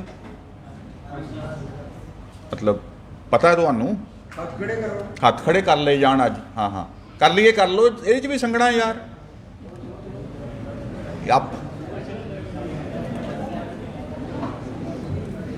ਮਿਹਰਬਾਨੀ। ਹੀਰ ਵਾਰਿਸ ਨੂੰ ਕਿੰਨਿਆਂ ਕੁ ਨੇ ਪੜ੍ਹਿਆ ਤੁਹਾਡੇ 'ਚੋਂ? ਇੱਕ, ਦੋ, ਇਕੱਲੇ ਇਕੱਲੇ ਨੇ ਹੱਥ ਖੜਾ ਕਰਨੇ, ਇਕੱਠੇ ਨਹੀਂ ਆਪਾਂ ਕਰ ਸਕਦੇ ਜਿਨ੍ਹਾਂ ਨੇ ਪੜ੍ਹਿਆ ਉਹ। ਇੱਕ ਤੇ ਮੈਂ ਇਹ ਵੇਖ ਰਿਹਾ ਕਿ ਵਿਦਿਆਰਥੀਆਂ ਔਰ ਪੰਜਾਬੀ ਵਿਭਾਗ ਜਿੱਥੇ ਵੀ ਮੈਂ ਜਾਂਦਾ, ਝਿਜਕ ਬਹੁਤ ਹੈ ਵਿਦਿਆਰਥੀਆਂ ਦੇ ਵਿੱਚ। ਇਹ ਪੰਜਾਬ ਦਾ ਇੱਕ ਸਾਂਝਾ ਜਿਹਾ ਇੱਕ ਚਰਿੱਤਰ ਉੱਭਰ ਰਿਹਾ ਹੈ ਕਿ ਵਿਦਿਆਰਥੀ ਝਿਜਕਦੇ ਨੇ ਬਹੁਤ ਜ਼ਿਆਦਾ। ਔਰ ਉਹ ਇਸ ਕਰਕੇ ਨਹੀਂ ਝਿਜਕ ਰਹੇ ਕਿ ਮੈਂ ਤੁਹਾਡੇ ਕੋਲੋਂ ਇਹ ਪੁੱਛ ਲਿਆ ਕਿ ਅਮਰੀਕਾ ਦੀ ਸੈਨੇਟ ਦੀਆਂ ਕਿੰਨੀਆਂ ਸੀਟਾਂ ਨੇ ਤੇ ਉਹਦੇ ਵਿੱਚ ਡੈਮੋਕ੍ਰੈਟਸ ਦੇ ਕੋਲ ਕਿੰਨੀਆਂ ਨੇ ਤੇ ਰਿਪਬਲਿਕਨਸ ਦੇ ਕੋਲ ਕਿੰਨੀਆਂ ਨੇ। ਉਹਨੂੰ ਲੈ ਕੇ ਝਿਜਕ ਹੋਵੇ, ਮੈਂ ਥੋੜ੍ਹੀ ਜਿਹੀ ਸ਼ਾਇਦ ਉਹਨੂੰ ਸਮਝ ਸਕਦਾ ਕਿ ਸਾਨੂੰ ਉਹਦੀ ਜਾਣਕਾਰੀ ਨਹੀਂ ਹੈ।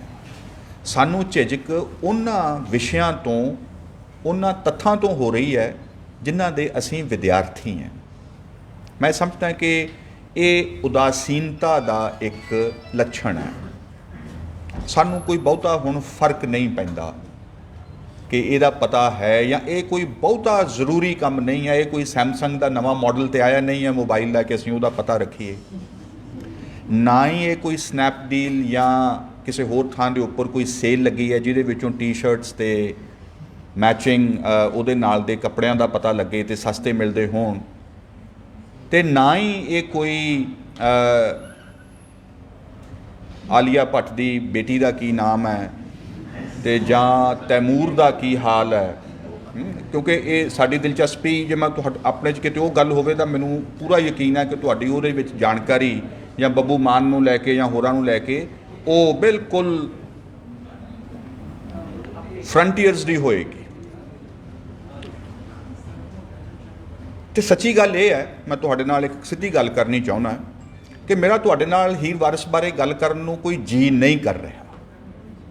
ਮੈਨੂੰ ਇਹ ਲੱਗਦਾ ਕਿ ਤੁਸੀਂ ਸ਼ਾਇਦ ਇਸ ਲਾਇਕ ਨਹੀਂ ਹੋ ਕਿ ਹੀਰ ਵਾਰਿਸ ਜਾਂ ਹੀਰ ਰਾਂਝੇ ਦੀ ਜਾਂ ਪੰਜਾਬ ਦੇ ਅੰਦਰ ਇਸ਼ਕ ਦੀ ਸਭਿਅਤਾ ਦੀ, ਇਸ਼ਕ ਦੀ ਵਿਚਾਰਧਾਰਾ ਦੀ ਗੱਲ ਤੁਹਾਡੇ ਨਾਲ ਕੀਤੀ ਜਾ ਸਕੇ। ਅੱਜ ਦੀ ਜਵਾਨੀ, ਪੰਜਾਬ ਦੀ 18ਵੀਂ ਸਦੀ ਦੀ ਜਵਾਨੀ ਦੀਆਂ ਅੱਖਾਂ 'ਚ ਅੱਖਾਂ ਪਾ ਕੇ ਵੇਖਣ ਯੋਗੀ ਨਹੀਂ ਰਹੀ। ਇਸ ਸ਼ਰਮਿੰਦਗੀ ਦੇ ਵਿੱਚੋਂ ਆਪਾਂ ਆਪਣੀ ਗੱਲ ਸ਼ੁਰੂ ਕਰਦੇ ਹਾਂ ਤੇ ਥੋੜ੍ਹਾ ਇਹ ਜਵਾਨੀ ਉਹਨਾਂ ਦੇ ਵੱਲ ਵੇਖੇ ਜਿਨ੍ਹਾਂ ਦੀਆਂ ਦਾੜ੍ਹੀਆਂ ਚਿੱਟੀਆਂ ਹੋ ਗਈਆਂ ਨੇ। ਉਹ ਤੁਹਾਡੇ ਵੱਲ ਵੇਖ ਕੇ ਕਿੰਨੀ ਮੌਤ ਹਰ ਰੋਜ਼ ਮਰਦੇ ਹੋਣਗੇ। ਇਸ ਤਰਾਸਦੀ ਨੂੰ ਮੌਤ ਜਾਂ ਦੁਖਾਂਤ ਸਿੱਧਾ ਗੋਲੀ ਦਾ ਜਾਂ ਜਿਸਮਾਨੀ ਨਹੀਂ ਹੁੰਦਾ, ਉਹ ਸਭ ਤੋਂ ਵੱਧ ਭਾਵਨਾ ਦਾ, ਲਗਾ ਦਾ, ਜੁੜਤ ਦਾ, ਵਿਚਾਰ ਦਾ ਹੁੰਦਾ ਹੈ। ਅਸੀਂ ਆਪਣੇ ਚਾਰੇ ਪਾਸੇ ਜਿਹੜੀ ਇੱਕ ਵੀਰਾਨੀ ਤੇ ਬੇਗਾਨਗੀ ਛਾਈ ਹੋਈ ਦੇਖ ਰਹੇ ਹਾਂ, ਉਹ ਮੈਨੂੰ ਪੰਜਾਬ ਦੀ ਜਵਾਨੀ ਦੀਆਂ ਅੱਖਾਂ 'ਚ ਬੈਠੀ ਦਿਸਦੀ ਹੈ। ਇਸ ਇੱਕ ਅਹਿਸਾਸ ਦੇ ਨਾਲ ਕਿ ਅਸੀਂ ਬਹੁਤ ਹੀਣੇ ਲੋਕ ਹਾਂ, ਅਸੀਂ ਉਹਨਾਂ ਬੁਲੰਦ ਅਖਲਾਕ ਧੀਦੋ ਰਾਂਝਾ ਤੇ ਹੀਰ ਸਿਆਲ ਦੇ ਬਾਰੇ ਗੱਲ ਕਰਨ ਲੱਗੇ, ਉਹਨਾਂ ਨੂੰ ਅਲੋਕਾਰ ਮੰਨੀਏ, ਉਹਨਾਂ ਨੂੰ ਕੋਈ ਪਰੀ ਕਹਾਣੀ ਮੰਨ ਲਈਏ, ਉਹਨਾਂ ਨੂੰ ਹੋਰ ਕੁਝ ਵੀ ਮੰਨ ਲਈਏ, ਅਸੀਂ ਕਿਤੇ ਨਾ ਕਿਤੇ ਇਹ ਵੀ ਕਹਿਣਾ ਚਾਹ ਰਹੇ ਹਾਂ ਕਿ ਜਵਾਨ ਤੇ ਸਾਡੇ ਵਰਗੇ ਹੀ ਹੁੰਦੇ ਨੇ। ਐਕਚੁਅਲੀ ਉਹ ਕੋਈ ਹੋਰ ਐਵੇਂ ਬਣਾਏ ਹੋਏ ਨੇ। ਮੈਂ ਤੁਹਾਡੇ ਕੋਲ ਪੰਜਾਬ ਦੀ ਜਵਾਨੀ ਦੀ ਹੀ ਇੱਕ ਬਾਤ ਤੇ ਉਸ ਜਵਾਨੀ ਨੇ ਪੰਜਾਬ ਦੇ ਅੰਦਰ ਕਿਹੜੇ ਪ੍ਰਤਿਮਾਨ ਖੜੇ ਕਰਕੇ ਦਿੱਤੇ, ਉਹਨੇ ਕਿਹੜੇ ਸਟੈਂਡਰਡਸ ਖੜੇ ਕਰਕੇ ਦਿੱਤੇ, ਉਹਦੇ ਜ਼ਰੀਏ ਪੰਜਾਬ ਨੇ ਕਿਹੜੀਆਂ ਮੁਸ਼ਕਿਲ ਗੱਲਾਂ ਨੂੰ ਹੱਥ ਪਾਇਆ, ਆਪਣੀ ਪਛਾਣ ਦਿੱਤੀ ਦੁਨੀਆ ਦੇ ਵਿੱਚ ਕਿ ਪੰਜਾਬੀ ਹੋਣ ਦਾ ਮਾਇਨਾ ਕੀ ਹੁੰਦਾ। ਸਿਰਫ ਪੰਜਾਬ 'ਚ ਜਨਮ ਲੈ ਲੈਣਾ ਪੰਜਾਬੀ ਹੋਣਾ ਨਹੀਂ ਹੁੰਦਾ, ਉਹਦੀ ਤਾਸੀਰ ਦੇ ਵਿਦਿਆਰਥੀ ਹੋਣਾ, ਉਹਦੇ ਲੋਕਾਂ ਦੇ ਅੰਦਰ ਸਾਹ ਕਿੱਥੇ ਚੱਲਦੇ ਹੈ, ਇਹਦਾ ਕੁਝ ਇਮਕਾਨ ਰੱਖਣਾ, ਇਹਦੇ ਵੱਲ ਰੁਚੀ ਲੈਣਾ, ਆਪਣੇ ਲੋਕਾਂ ਦਾ ਆਦਰ ਕਰਨਾ, ਉਹਨਾਂ ਦੇ ਵੱਲੋਂ ਬੋਲੀ ਜਾਂਦੀ ਸਾਦਾ ਦਿਲ ਪੰਜਾਬੀ ਨੂੰ ਧਿਆਨ ਦੇ ਨਾਲ ਸੁਣਨ ਦੀ ਕੋਸ਼ਿਸ਼ ਕਰਨੀ ਕਿ ਇਹ ਕਿਸ ਤਰ੍ਹਾਂ ਦੀ ਰਮਜ਼ ਬੋਲੀ ਜਾ ਰਹੀ ਹੈ, ਇਹਦੇ ਵਿੱਚ ਇਹਦੀ ਲੈ ਕੈਸੀ ਹੈ।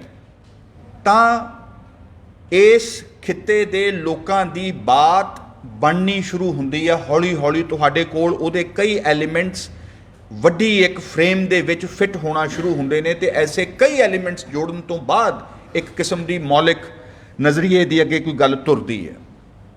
ਦਿੱਕਤ ਇਹ ਹੋਈ, ਜਵਾਨੀ ਦਾ ਵੀ ਮੈਂ ਤੁਹਾਨੂੰ ਕਹਿ ਚੁੱਕਿਆ ਬੜਾ ਕੁਝ, ਉਹ ਜ਼ਰੂਰੀ ਸੀ ਤੇ ਉਹ ਮੇਰੇ ਮੁਤਾਬਿਕ ਠੀਕ ਵੀ ਹੈ, ਉਹ ਮੈਨੂੰ ਕਹਿਣਾ ਵੀ ਚਾਹੀਦਾ, ਕੁਝ ਤੁਹਾਨੂੰ ਵੀ ਸ਼ਾਇਦ ਕਹਿਣਾ ਚਾਹੀਦਾ। ਉਹ ਇਹ ਕਿ ਸਾਡੇ ਵਿਦਵਾਨਾਂ ਨੇ ਫਿਰ ਜਿਹੜੇ ਪੰਜਾਬ ਦੀ ਤਸਵੀਰ ਤੁਹਾਡੇ ਸਾਹਮਣੇ ਰੱਖੀ ਹੈ, ਪ੍ਰੋਫੈਸਰ ਭਾਟੀਆ ਆਪਣੀ, ਹੁਣ ਇਹੀ ਆਖਾਂਗੇ ਵੀ ਉਹ ਵਾਰਿਸ ਸ਼ਾਹ ਕਹਿੰਦਾ ਹੀਰ ਦੇ ਰੰਗ ਬਾਰੇ ਕਿ ਰੰਗ ਸੁਰਖ ਜਿਉਂ ਰੰਗ ਸ਼ਹਾਬ ਦਾ ਜੀ, ਸ਼ਹਾਬ ਦਾ ਤਾਰਾ ਜਦੋਂ ਟੁੱਟਦਾ ਤੇ ਉਹ ਲਾਲ ਸੰਤਰੀ ਲਕੀਰ ਛੱਡਦਾ ਜਾਂਦਾ ਹੈ। ਤੇ ਅੱਜ ਉਸ ਰੰਗ ਦੀ ਪੱਗ ਬੰਨ੍ਹ ਕੇ ਡਾਕਟਰ ਭਾਟੀਆ ਤੇ ਡਾਕਟਰ ਸੋਲ ਤੇ ਆਤਮ ਰੰਧਾਵਾ ਤੇ ਮੈਂ ਤੇ ਆਪਾਂ ਬਹੁਤ ਸਾਰੇ ਹੀਰ ਦੇ ਰੰਗ ਦੀ ਪੱਗ ਬੰਨੀ ਬੈਠੇ ਹਾਂ ਆਪਾਂ ਅੱਜ। ਸੋ ਇਸੇ ਨੂੰ ਹੀ ਮੈਂ ਹੀਰ ਬੰਨਾ ਆਖਿਆ ਕਿ ਜੇ ਮੈਨੂੰ ਕੋਈ ਪੁੱਛੇ ਕਿ ਯਾਰ ਕਿਉਂ ਜਿਹਾ ਪੰਜਾਬ ਚਾਹੀਦਾ ਤੁਹਾਨੂੰ, ਤੇ ਮੈਨੂੰ ਇਹ ਲੱਗਿਆ ਵੀ ਉਹਨੂੰ ਇੱਕ ਲਾਈਨ 'ਚ ਕਹਿਣਾ ਹੋਵੇ ਤਾਂ ਇਹੀ ਆਖਾਂਗੇ ਕਿ ਹੀਰ ਦੇ ਰੰਗ ਵਰਗਾ ਪੰਜਾਬ ਚਾਹੀਦਾ ਬਈ। ਜਿਹੋ ਜਿਹਾ ਵਾਰਿਸ ਨੇ ਹੀਰ ਦਾ ਰੰਗ ਲਿਖਿਆ, ਉਹਨੇ ਉਹਦਾ ਰੰਗ ਸੁਰਖ ਲਿਖਿਆ। ਇਹ ਮੈਂ ਸਮਾਜਵਾਦੀਆਂ ਦੇ ਲਈ ਵੀ, ਸੋਸ਼ਲਿਸਟਾਂ ਦੇ ਲਈ ਵੀ ਮੈਂ ਗੱਲ ਉਹਨਾਂ ਨੂੰ ਵੀ ਦੱਸ ਦਿਆਂ ਕਿ ਇਹ ਤੁਹਾਡੇ ਤੋਂ ਪਹਿਲਾਂ ਵੀ ਹੋ ਚੁੱਕਿਆ। ਐਨੀਵੇ, ਜਿਹੜੀ ਗੱਲ ਮੈਂ ਕਰ ਰਿਹਾ ਸਾਂ ਕਿ ਇੱਕ ਸਵਾਲ ਜਵਾਨਾਂ ਨੂੰ ਵੀ, ਪੰਜਾਬੀ ਵਿਦਵਾਨਾਂ ਨੂੰ ਪੁੱਛਣਾ ਚਾਹੀਦਾ ਹੈ ਕਿ ਤੁਸੀਂ ਸਾਨੂੰ ਕਿਉਂ ਜਿਹੇ ਪੰਜਾਬ ਦੀ ਤਸਵੀਰ ਦਿੱਤੀ ਹੈ, ਜਾਂ ਜਿਹੜੀ ਤਸਵੀਰ ਤੁਸੀਂ ਸਾਡੇ ਸਾਹਮਣੇ ਰੱਖੀ ਹੈ ਉਹਦੇ ਵਿੱਚ ਐਸਾ ਮਾਣ ਕਰਨ ਯੋਗ, ਉਹਦੇ ਵਿੱਚ ਕੋਈ ਐਸੀ ਖਾਸੀਅਤ ਮਖਸੂਸ ਪੰਜਾਬ ਦੀ ਐਸੀ ਕਿਹੜੀ ਗੱਲ ਹੈ ਜਿਹੜੀ ਕਿ ਬਾਕੀਆਂ ਥਾਵਾਂ ਦੇ ਉੱਪਰ ਨਹੀਂ ਹੁੰਦੀ। ਜਿਹੋ ਜਿਹੇ ਬਾਕੀ ਖਿੱਤੇ ਨੇ ਉਹ ਜਿਹਾ ਪੰਜਾਬ ਹੈ, ਕੀ ਐਡੀ ਗੱਲ ਹੈ ਇਹਦੇ ਵਿੱਚ? ਮੈਂ ਸਮਝਦਾ ਕਿ ਇਹ ਬੜਾ ਵਾਜਿਬ ਸਵਾਲ ਹੈ, ਇਹ ਹੋਣਾ ਚਾਹੀਦਾ। ਮੈਂ ਵੀ ਤੁਹਾਡੇ ਵੱਲੋਂ ਕਹਿ ਲਓ, ਹੀਰ ਵਾਰਿਸ ਨੂੰ ਪੜ੍ਹਦਿਆਂ ਜਿਹੜੀ ਗੱਲ ਤੁਹਾਨੂੰ ਵਾਰਿਸ ਦੀ ਤੇ ਜਿੰਨੀ ਕਿ ਸਮਝ ਆਵੇ ਨਾ ਆਵੇ ਕੋਈ ਗੱਲ ਨਹੀਂ, ਤੁਹਾਨੂੰ ਸਭ ਤੋਂ ਵੱਧ ਜਿਹੜਾ ਸਮਝ ਆਉਂਦੀ ਹੈ ਗੱਲ ਕਿ ਪੰਜਾਬੀ ਵਿਦਵਾਨ ਕਿੰਨਾ ਘੱਟ ਜਾਣਦੇ ਹੈ। ਪੰਜਾਬੀ ਵਿਦਵਾਨਾਂ ਨੂੰ ਲਿਖਤ ਨਹੀਂ ਪੜ੍ਹਨੀ ਆਉਂਦੀ। ਪੰਜਾਬੀ ਵਿਦਵਾਨਾਂ ਦੀ ਜਿਹੜੀ ਕਲੋਜ਼ ਰੀਡਿੰਗ ਹੈ ਟੈਕਸਟ ਦੀ, ਉਹ ਬਹੁਤ ਔਸਤ ਦਰਜੇ ਦੀ ਹੈ। ਇਹ ਉਹਦੇ ਵਿੱਚੋਂ ਡਿਸਕੋਰਸ ਅਸੀਂ ਇਹ ਸ਼ਬਦ ਬੋਲਦੇ ਰਹਿੰਦੇ ਆ, ਪ੍ਰਵਚਨ। ਔਰ ਉਹ ਪ੍ਰਵਚਨ ਜੇ ਇੱਕ ਬੁਨਿਆਦੀ ਤੌਰ ਦੇ ਉੱਪਰ ਗਲਤ ਪੜਤ ਦੇ ਉੱਪਰ ਜੇ ਖੜਾ ਹੈ ਕੋਈ ਪ੍ਰਵਚਨ ਹੈ, ਤੇ ਉਹ ਪ੍ਰਵਚਨ ਨਹੀਂ ਹੈ, ਉਹ ਮਾਇਆ ਜਾਲ ਹੈ। ਫਿਰ ਉਹ ਤੇ ਕੋਈ ਡਿਜ਼ਾਈਨ ਹੈ, ਉਹ ਤੇ ਆਪਣੀ ਮਰਜ਼ੀ ਨੂੰ ਟੈਕਸਟ ਦੇ ਉੱਤੇ ਲੱਦਿਆ ਜਾ ਰਿਹਾ ਹੈ ਔਰ ਹਿੰਡ ਪੁਗਾਈ ਜਾ ਰਹੀ ਹੈ ਕਿ ਜਿੰਨਾ ਚਿਰ ਤੱਕ ਮੈਂ ਰਿਟਾਇਰ ਨਹੀਂ ਹੁੰਦਾ ਉਨਾ ਚਿਰ ਤੱਕ ਤੇ ਹੀਰ ਵਾਰਿਸ ਉਹੋ ਹੀ ਹੈ ਜੋ ਮੈਂ ਕਹਿ ਰਿਹਾ। ਇਹਦੇ ਵਿੱਚ ਵਾਰਿਸ ਸ਼ਾਹ ਦੇ ਨਾਲ ਜੋ ਹੁੰਦਾ ਰਹੇ ਉਹ ਗਾਹਾਂ ਵਾਰਿਸ ਸ਼ਾਹ ਜਾਣੇ ਤੇ ਹੀਰ ਜਾਣੇ ਤੇ ਰਾਂਝਾ ਜਾਣੇ। ਜੇ ਤੁਸੀਂ ਇਹਨਾਂ ਵਿਦਵਾਨਾਂ ਨੂੰ ਕਿਤੇ ਧਿਆਨ ਨਾਲ ਪੜ੍ਹੋ ਤਾਂ ਇਹ ਲੱਗਦਾ ਹੈ ਕਿ ਡਿਸਕੋਰਸ ਬਹੁਤ ਨੇ ਦਿੱਤਾ ਹੈ। ਸਾਡੇ ਵਿਦਵਾਨਾਂ ਨੇ ਪਿਛਲੀਆਂ 70 ਸਾਲਾਂ ਦੇ ਵਿੱਚ ਵਾਰਿਸ ਸ਼ਾਹ ਦੀ ਹੀਰ ਦਾ ਟੀਕਾ ਕਿਉਂ ਨਹੀਂ ਕਰਨ ਦੀ ਕੋਸ਼ਿਸ਼ ਕੀਤੀ? ਇਹਦੀ ਵਿਆਖਿਆ ਦੇ ਵੱਲੋਂ ਕਿਉਂ ਨਹੀਂ ਗਏ? ਉਹਨਾਂ ਨੇ ਇਹਦੇ ਅੰਦਰਲੀਆਂ ਕਈ ਤਰਬਾਂ ਨੂੰ, ਰਮਜ਼ਾਂ ਨੂੰ ਉਘਾੜ ਕੇ ਕਿਉਂ ਨਹੀਂ ਵੇਖਿਆ? ਕਿੱਡੀ ਜਾਣਕਾਰੀ ਦੀ ਘਾਟ ਹੈ। ਇਹ ਕਿਹੜਾ ਡਿਸਕੋਰਸ ਖੜਾ ਕਰ ਲੈਣਗੇ? ਮੁਸ਼ਕਿਲ ਹੈ। ਜਿਹੜਾ ਕੁਝ ਉਹਨਾਂ ਨੇ ਲਿਖਿਆ ਹੈ ਉਹ ਤੁਸੀਂ ਕਰਤਾਰ ਸਿੰਘ ਦੁੱਗਲ ਦੇ ਨਾਵਲ ਦੇ ਬਾਬਤ ਵੀ ਜੇ ਇੰਨੀਆਂ ਕੁ 4 ਕਿਤਾਬਾਂ ਐਡਿਟ ਕਰ ਦਈਏ, ਥੋੜ੍ਹੇ ਬਹੁਤੇ ਫਰਕ ਦੇ ਨਾਲ ਅਸੀਂ ਉਹਦੇ ਵਿੱਚ ਵੀ ਇੰਨੀ ਕੁ ਘਾਟਵਾਦ ਦੇ ਨਾਲ ਉਹ ਗੱਲ ਕਰ ਸਕਦੇ ਹਾਂ। ਹੋਰਾਂ ਦੇ ਬਾਬਤ ਵੀ ਹੋ ਸਕਦੀ ਹੈ, ਮੈਂ ਉਹਨਾਂ ਦਾ ਵੈਸੇ ਹੀ ਇੱਕ ਨਾਮ ਲੈ ਲਿਆ। ਐਸੀ ਕਿਹੜੀ ਇੱਕ ਗੱਲ ਹੈ ਕਿ ਜਿਸ ਨੇ ਹੀਰ ਵਾਰਿਸ ਦੇ ਬਾਬਤ ਸਾਨੂੰ ਇਹ ਕਹਿਣ ਦੇ ਉੱਪਰ ਮਜਬੂਰ ਕੀਤਾ ਕਿ ਪੰਜਾਬੀ ਵਿਦਵਤਾ ਐਕਚੁਅਲੀ ਉੱਥੇ ਐਕਸਪੋਜ਼ ਹੋ ਜਾਂਦੀ ਹੈ? ਕਿ 2-3 ਮੈਂ ਨਾਵਾਂ ਨੂੰ ਛੱਡ ਦਿਆਂ ਤੇ ਬੜਾ ਸ਼ਰਮਨਾਕ ਉਹ ਇੱਕ ਬਾਬ ਬਣਦਾ। ਮੈਨੂੰ ਉਹਦੇ ਵਿੱਚ ਪ੍ਰੋਫੈਸਰ ਕਿਸ਼ਨ ਸਿੰਘ ਦੀ ਇੱਕ ਸਤਰ ਯਾਦ ਆਉਂਦੀ ਹੈ। ਪੰਜਾਬੀ ਆਲੋਚਕ ਸਨ, ਬਹੁਤ ਵੱਡੇ ਥਿੰਕਰ ਸਨ। ਓਰੀਜਨਲ ਸਿੰਥੇਸਿਸ ਸੀ ਉਹਨਾਂ ਦਾ ਪੰਜਾਬ ਨੂੰ ਲੈ ਕੇ ਤੇ ਇਹਦੇ ਸਾਹਿਤ ਤੇ ਇਹਦੀ ਵਿਚਾਰਧਾਰਾ ਨੂੰ ਲੈ ਕੇ। ਤੇ ਪੰਜਾਬੀ ਵਿਦਵਾਨਾਂ ਨੇ ਲਗਭਗ ਉਹੋ ਜਿਹਾ ਹੀ ਹਾਲ ਪ੍ਰੋਫੈਸਰ ਕਿਸ਼ਨ ਸਿੰਘ ਦੇ ਨਾਲ ਕੀਤਾ ਜਿਹੋ ਜਿਹਾ ਉਹਨਾਂ ਨੇ ਹੀਰ ਵਾਰਿਸ ਦੇ ਨਾਲ ਕੀਤਾ। ਪ੍ਰੋਫੈਸਰ ਕਿਸ਼ਨ ਸਿੰਘ ਇੱਕ ਗੱਲ ਕਹਿੰਦੇ ਆ, ਠੁੱਕ ਨਹੀਂ ਵੱਜਾ। 60ਵੇਂ ਦੇ ਅੱਧ ਜਿਹਦੇ ਵਿੱਚ ਉਹਨਾਂ ਦੀ ਇਹ ਸਟੇਟਮੈਂਟ ਹੈ, ਹਜੇ ਪੰਜਾਬੀ ਆਲੋਚਨਾ ਦਾ ਠੁੱਕ ਨਹੀਂ ਵੱਜਾ। ਤੇ ਇਹਦਾ ਇੱਕ ਵੱਡਾ ਕਾਰਨ ਹੈ ਕਿ ਇਹ ਆਲੋਚਨਾ ਹਜੇ ਤੱਕ ਇਹ ਫੈਸਲਾ ਨਹੀਂ ਕਰ ਸਕੀ ਕਿ ਗੁਰੂ ਗ੍ਰੰਥ ਸਾਹਿਬ ਵਿੱਚ ਚੜ੍ਹੀ ਰਚਨਾ ਦਾ ਤੇ ਹੀਰ ਵਾਰਿਸ ਵਿੱਚ ਦਰਜ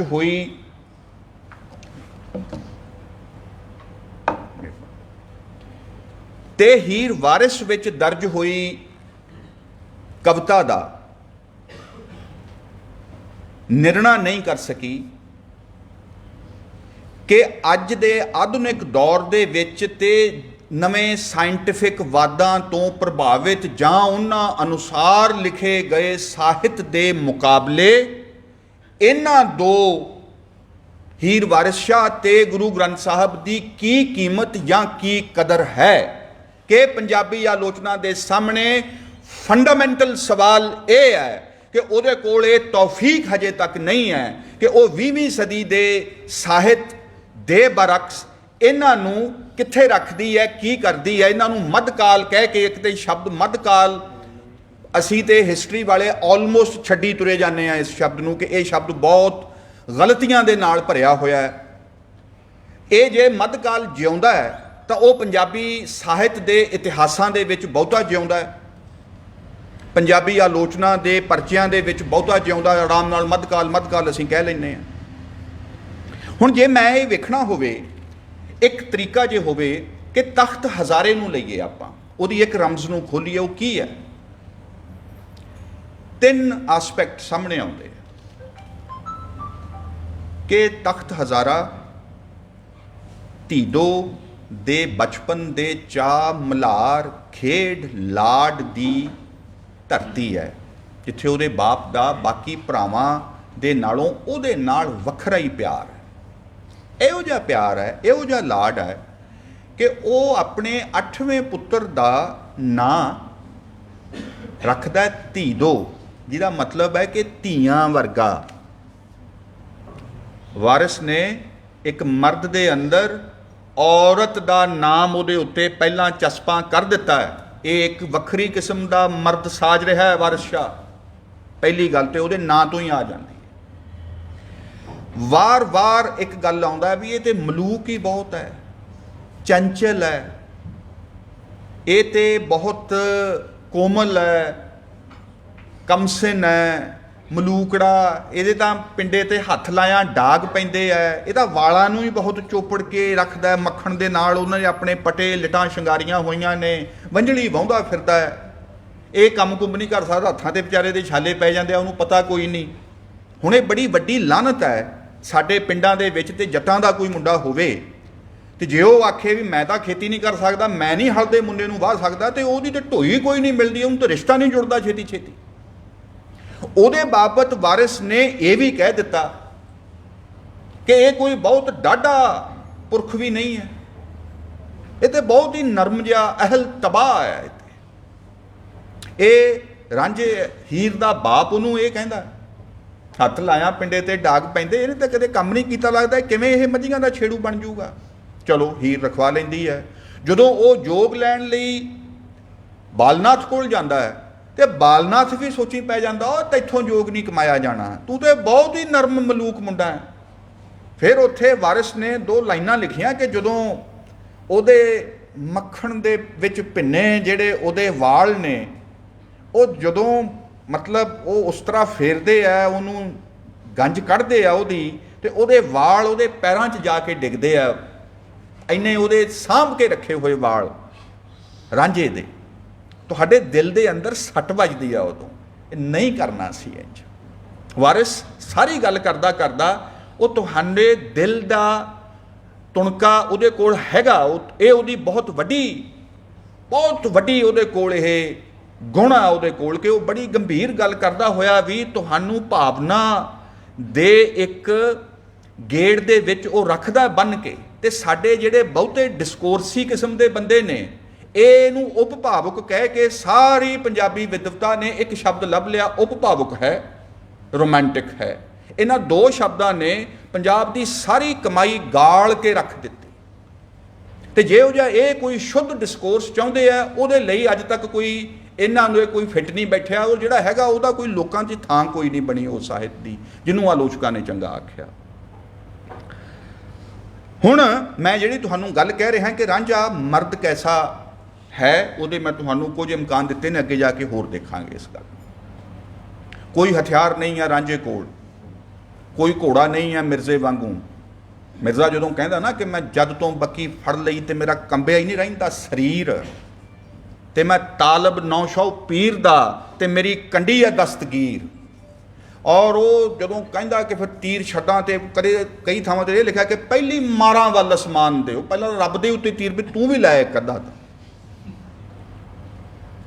ਇਹ ਰਾਂਝਾ ਉਹੇ ਜਿਹਾ ਵੀ ਜਵਾਨ ਨਹੀਂ ਹੈ, ਤੁਹਾਨੂੰ ਬੜਾ ਠਿੱਠ ਕਰਦਾ ਰਾਂਝਾ ਐਕਚੁਅਲੀ। ਤੁਸੀਂ ਉਹਦੇ ਤੋਂ ਆਸ ਕਰਦੇ ਹੋ ਵੀ ਇਹ ਹੁਣ ਖੜੂਗਾ, ਇਹ ਕੋਈ ਗੱਲ ਕਰੂਗਾ, ਇੱਥੇ ਧੌਲ ਮਾਰੂਗਾ, ਇੱਥੇ ਕੋਈ ਵੱਡੀ ਸਾਰੀ ਗੱਲ ਆਖੂਗਾ। ਉਹ ਟਿਚਰ ਜੀ ਕਰਕੇ ਇੱਕ ਗੰਭੀਰ ਗੱਲ ਨੂੰ ਉਹ ਲਾਂਭੇ ਜੇ ਹੋ ਜਾਂਦਾ ਹੈ, ਕਦੇ ਉਹਦੀ ਮਿੰਨਤ ਕਰ ਲੈਂਦਾ ਹੈ, ਕਦੇ ਪਿੱਛੇ ਹਟ ਜਾਂਦਾ ਹੈ, ਕਦੇ ਅੜ ਜਾਂਦਾ ਹੈ। ਔਰਤਾਂ ਦੇ ਨਾਲ ਅੜ ਜਾਂਦਾ ਅਕਸਰ, ਉਹ ਬੰਦਿਆਂ ਦੇ ਨਾਲ ਉਹ ਬਹਿਸ ਕਰਦਾ ਹੈ, ਮਸੀਤ ਦੇ ਮੌਲਵੀ ਦੇ ਨਾਲ ਬੜੀ ਕਰਕਸ਼ ਡਿਬੇਟ ਕਰਦਾ, ਉਹ ਦੁਖੀ ਕਰਦਾ ਹੈ। ਫਿਰ ਉਹ ਕਹਿੰਦਾ ਵੀ ਚੱਲ ਤੂੰ ਰਹਿ ਪਾ ਇੱਥੇ। ਵਾਰਿਸ ਦੀ ਜਿਹੜੀ ਚਾਲ ਹੈ ਨਾ ਕਿਸੇ ਦੀ, ਉਹ ਉਹਨਾਂ ਥਾਵਾਂ ਦੇ ਉੱਪਰ ਉਹ ਵਿਸਥਾਰ ਦਿੰਦਾ ਹੈ। ਧੰਨ ਨੇ ਸਾਡੇ ਵਿਦਵਾਨ, ਜਿਨ੍ਹਾਂ ਦੀ ਗੱਲ ਪ੍ਰੋਫੈਸਰ ਮਹਿਲ ਸਿੰਘ ਹੁਣੀ ਕਰਕੇ ਗਏ ਆ, ਕਿ ਜਿਹੜੇ ਉਹਨੂੰ ਫਾਲਤੂ, ਪ੍ਰੋਫੈਸਰ ਭਾਟੀਆ ਹੁਣਾਂ ਨੇ ਵੀ ਇਸ ਗੱਲ ਦਾ ਜ਼ਿਕਰ ਕੀਤਾ ਕਿ ਜਿਹੜੇ ਇਹਦੇ ਵਿੱਚ ਫਾਲਤੂ ਲੱਭਣ ਦੇ ਉੱਤੇ ਹੀ ਜਿਨ੍ਹਾਂ ਨੇ ਸਾਰਾ ਲਾਤਾ ਵੀ ਇਹ ਤੇ ਫਾਲਤੂ ਇਹਦੇ 'ਚ ਚੀਜ਼ਾਂ ਇੰਨੀਆਂ ਨੇ ਵੀ ਇੰਨਾ ਕੁ ਹੋਣਾ ਚਾਹੀਦਾ ਸੀ। ਮੈਂ ਇਹ ਹੈਰਾਨ ਹੈ ਕਿ ਇਹ ਜਿਹੜੀ ਏਜੰਸੀ ਸਾਡੇ ਆਲੋਚਕਾਂ ਵਿਦਵਾਨਾਂ ਨੇ ਆਪਣੇ ਲਈ ਖੜੀ ਕਰ ਲਈ ਕਿ ਅਸੀਂ ਵਾਰਿਸ ਨੂੰ ਵੀ ਦੱਸ ਸਕਦੇ ਹਾਂ ਕਿ ਇਹਨੂੰ ਕੀ ਕਰਨਾ ਚਾਹੀਦਾ ਸੀ ਤੇ ਇੱਥੇ ਕਿਹੋ ਜਿਹਾ ਹੋਣਾ ਚਾਹੀਦਾ ਸੀ। ਤੇ ਰਾਂਝਾ ਅਸਥਿਰ ਹੈ, ਰਾਂਝਾ ਡੋਲਿਆ ਹੋਇਆ, ਰਾਂਝਾ ਕਲੀਅਰ ਹੀ ਨਹੀਂ ਹੈ ਕਿ ਉਹਨੇ ਹੀਰ ਦੇ ਨਾਲ ਇਸ਼ਕ ਕਮਾਉਣਾ, ਫਿਰ ਰੋਂਦਾ, ਫਿਰ ਕੱਢ ਲਿਆਉਂਦਾ, ਪਹਿਲਾਂ ਮਨਾ ਕਰ ਦਿੰਦਾ ਹੈ। ਮਤਲਬ ਰੱਬ ਬਚਾਵੇ, ਇਹਨਾਂ ਦੀਆਂ ਪੜ੍ਹ ਕੇ ਬੰਦਾ ਇਹ ਕਹਿੰਦਾ ਬਈ ਐਸ ਕੰਮ ਨੂੰ, ਮਤਲਬ ਅਸੀਂ ਇਹ ਸਾਰਾ ਕੰਮ ਸ਼ੁਰੂ ਕੀਤਾ ਸੀ ਵੀ ਵਾਰਿਸ ਦੀ ਹੀਰ ਹੁਣ ਇੱਥੇ ਪੜ੍ਹੀ ਜਾਇਆ ਕਰੇ। ਜਿਹੜੀ ਤੁਸੀਂ ਗੱਲ ਆਖੀ ਕਿ ਇਹ ਪੜ੍ਹੇ ਲਿਖਿਆਂ ਦੇ ਨਾਲੋਂ ਵੱਧ ਸਾਡੇ ਸਧਾਰਨ ਅਨਪੜ੍ਹ ਪੇਂਡੂਆਂ ਨੇ ਆਪਣੇ ਸੀਨੇ 'ਚ ਸਾਂਭੀ ਹੋਈ ਹੈ। ਸਾਡੇ ਵਾਲੇ ਪਾਸੇ ਮਾਲਵੇ 'ਚ ਵਾਰਿਸ ਸ਼ਾਹ ਨੂੰ ਲੋਕ ਆਪਣੇ ਢੰਗ ਦੇ ਨਾਲ ਬਾਰੇ ਸ਼ਾਹ ਵੀ ਕਹਿ ਲੈਂਦੇ ਆ। ਉਹ ਵਾਰਿਸ ਸ਼ਾਹ ਤਾਂ ਕਹਿੰਦੇ ਹੀ ਨਹੀਂ, ਬਾਰੇ ਸ਼ਾਹ ਤਾਂ ਐਂ ਕਹਿੰਦਾ। ਫਿਰ ਉਹ ਇੱਕ ਗੱਲ ਕਹਿੰਦੇ ਆ, ਲੈ ਜੇ ਐਂ ਹੋ ਗਿਆ ਫਿਰ ਤਾਂ ਬਾਰੇ ਸ਼ਾਹ ਝੂਠਾ ਹੋ ਜਾਊਗਾ। ਜਿਹੜੀ ਤੁਸੀਂ ਆਖਿਆ ਕਿ ਵਾਰਿਸ ਸ਼ਾਹ ਇੱਥੇ ਕੀ ਕਹਿੰਦਾ। ਇੰਨਾ ਆਦਰ ਇੱਕ ਪੋਥੀ ਦਾ ਆਮ ਲੋਕਾਂ ਦੇ ਵਿੱਚ ਹੋ ਸਕਣਾ, ਇਸ ਦੀ ਕੋਈ ਸਟੱਡੀ ਸਾਡੇ ਵਿਦਵਾਨਾਂ ਨੇ ਨਹੀਂ ਕੀਤੀ। ਜਿੱਥੇ ਕਲਚਰਲ ਸਟੱਡੀ ਦੀ ਕੋਈ ਥਾਂ ਬਣਦੀ ਹੈ। ਇਹਦਾ ਇੱਕ ਮਤਲਬ ਹੋਰ ਵੀ ਹੈ ਕਿ ਇਹ ਸੰਤ ਸਿੰਘ ਸੇਖੋਂ ਦੇ ਪਿੱਛੇ ਚੱਲਦਿਆਂ ਹੋਇਆਂ ਸਾਡੇ ਵਿਦਵਾਨ ਲੋਕਾਂ ਨੂੰ ਨਿਹਾਇਤ ਬੇਵਕੂਫ ਔਰ ਬਿਲਕੁਲ ਹੀ ਤੀਜੇ ਦਰਜੇ ਦੇ ਔਰ ਅਸ਼ਲੀਲਤਾ ਦੇ ਨੇੜੇ ਤੇੜੇ ਦੀਆਂ ਚੀਜ਼ਾਂ ਨੂੰ ਮੰਨਣ ਵਾਲੇ ਗਰੁੱਪ ਦੇ ਵਜੋਂ ਇਹ ਲੋਕਾਂ ਨੂੰ ਉਸ ਤੋਂ ਵੱਧ ਨਹੀਂ ਵੇਖਦੇ। ਇੱਥੋਂ ਇਹ ਸਾਬਿਤ ਹੁੰਦਾ। ਤਖਤ ਹਜ਼ਾਰੇ ਦੇ ਵਿੱਚ ਰਾਂਝੇ ਦਾ ਇੱਕ ਤੇ ਇਹ ਹੈ, ਕਈ ਸੱਜਣਾ ਦੇ ਨਾ ਤੁਹਾਡੇ ਚੋਂ ਪੱਗਾਂ ਬੜੀਆਂ ਵਧੀਆ ਬੰਨੀਆਂ ਵੀ ਆ, ਰੰਗ ਬੜੇ ਸੋਹਣੇ ਆ, ਉਹਨਾਂ ਦਾ ਜੀ ਨਹੀਂ ਲੱਗ ਰਿਹਾ। ਜੇ ਉਹਨਾਂ ਨੂੰ ਇਹ ਲੱਗਦਾ ਹੈ ਕਿ ਗੱਲ ਆਪਾਂ ਨਹੀਂ ਕਰ ਪਾ ਰਹੇ, ਤੁਸੀਂ ਜਾ ਸਕਦੇ ਹੋ ਮਿੱਤਰ, ਡਿਸਟਰਬ ਨਾ ਕਰੋ। ਮੈਂ ਇਹ ਕਰ ਰਿਹਾ। ਇਹ ਮਿਹਨਤ ਕਰਕੇ ਆਏ ਆ ਕੁਝ ਲੋਕ ਇੱਥੇ, ਉਹਦੀ ਕਦਰ ਕਰਨੀ ਸਿੱਖੋ ਥੋੜੀ ਜੀ ਪਲੀਜ਼।